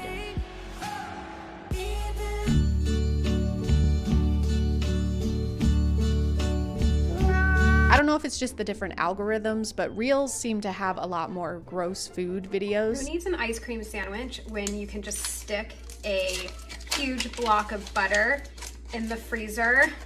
Careful not to break a tooth. What?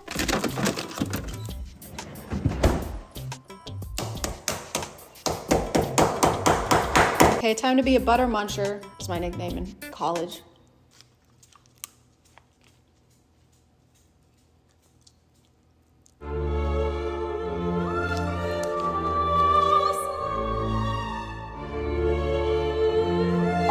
I can't swallow that.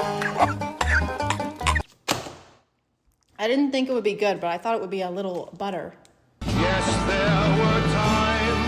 You have people who want to be fitness influencers, but the content isn't getting enough interaction, I guess, so they just start to say really weird things. If I date a girl, she's never leaving the house. Like, she's staying in my basement all day for like years straight. She can come up to eat, potentially make me a sandwich, do some laundry, have fun around the house sometime, but then right back down to the basement. Yeah, so I keep women in my basement and they aren't allowed to leave. They live in cages and I keep the key around my neck. But anyway, let's do some push-ups. Chop chop, which is also what I say to the women in my basement before I put them in my protein shakes. Yum. How I make time for God at the gym. First, I start by writing down my favorite Bible verses and praying over them, and also talking to the Lord. No, you don't. No, you don't. Nobody's doing this. This isn't real. This is fake. There's no way that she's doing this. I don't believe you. What's your name? Activewear? I don't believe you, Activewear. That's a dumb name. Get a new name. Oh, and the music. Don't forget the music. That was really good.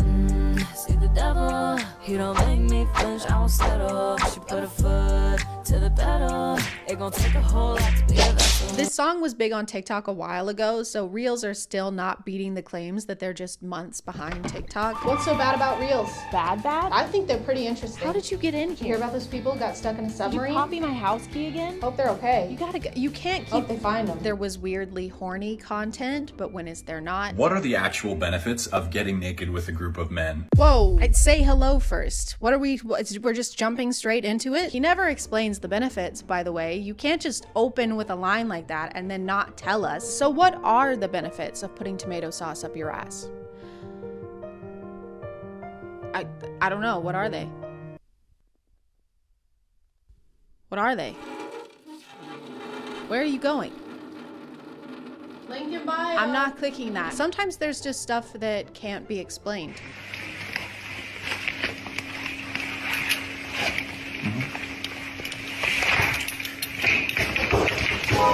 Cause when you do that thing right there, flipping your hair, baby, I swear, I don't think you know what you're doing to me. When he's the 5 C's: Christian, country, cowboy, conservative, confident. Are these in the order of importance? Like, is the most important is being Christian and the least important is being confident? So it's okay if he's a little anxious, but only if he's a cowboy. Yeehaw! I guess. Is that okay? Giddy up. if that's okay with you. And of course, we can't escape street interviews. Those just can't be avoided anywhere on any corner of the internet. What's your age? 19. 29.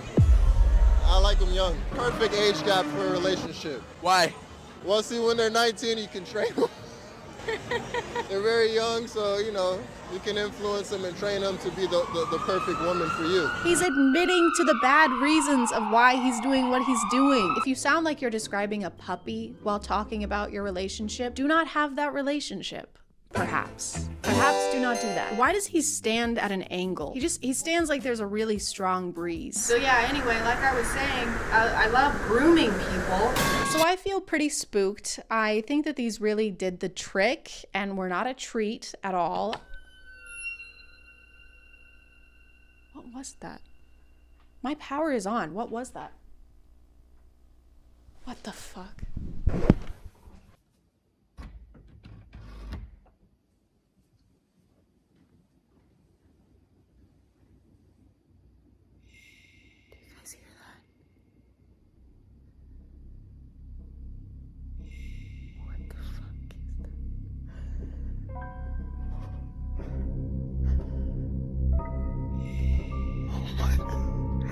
What the fuck? You guys, he has a knife.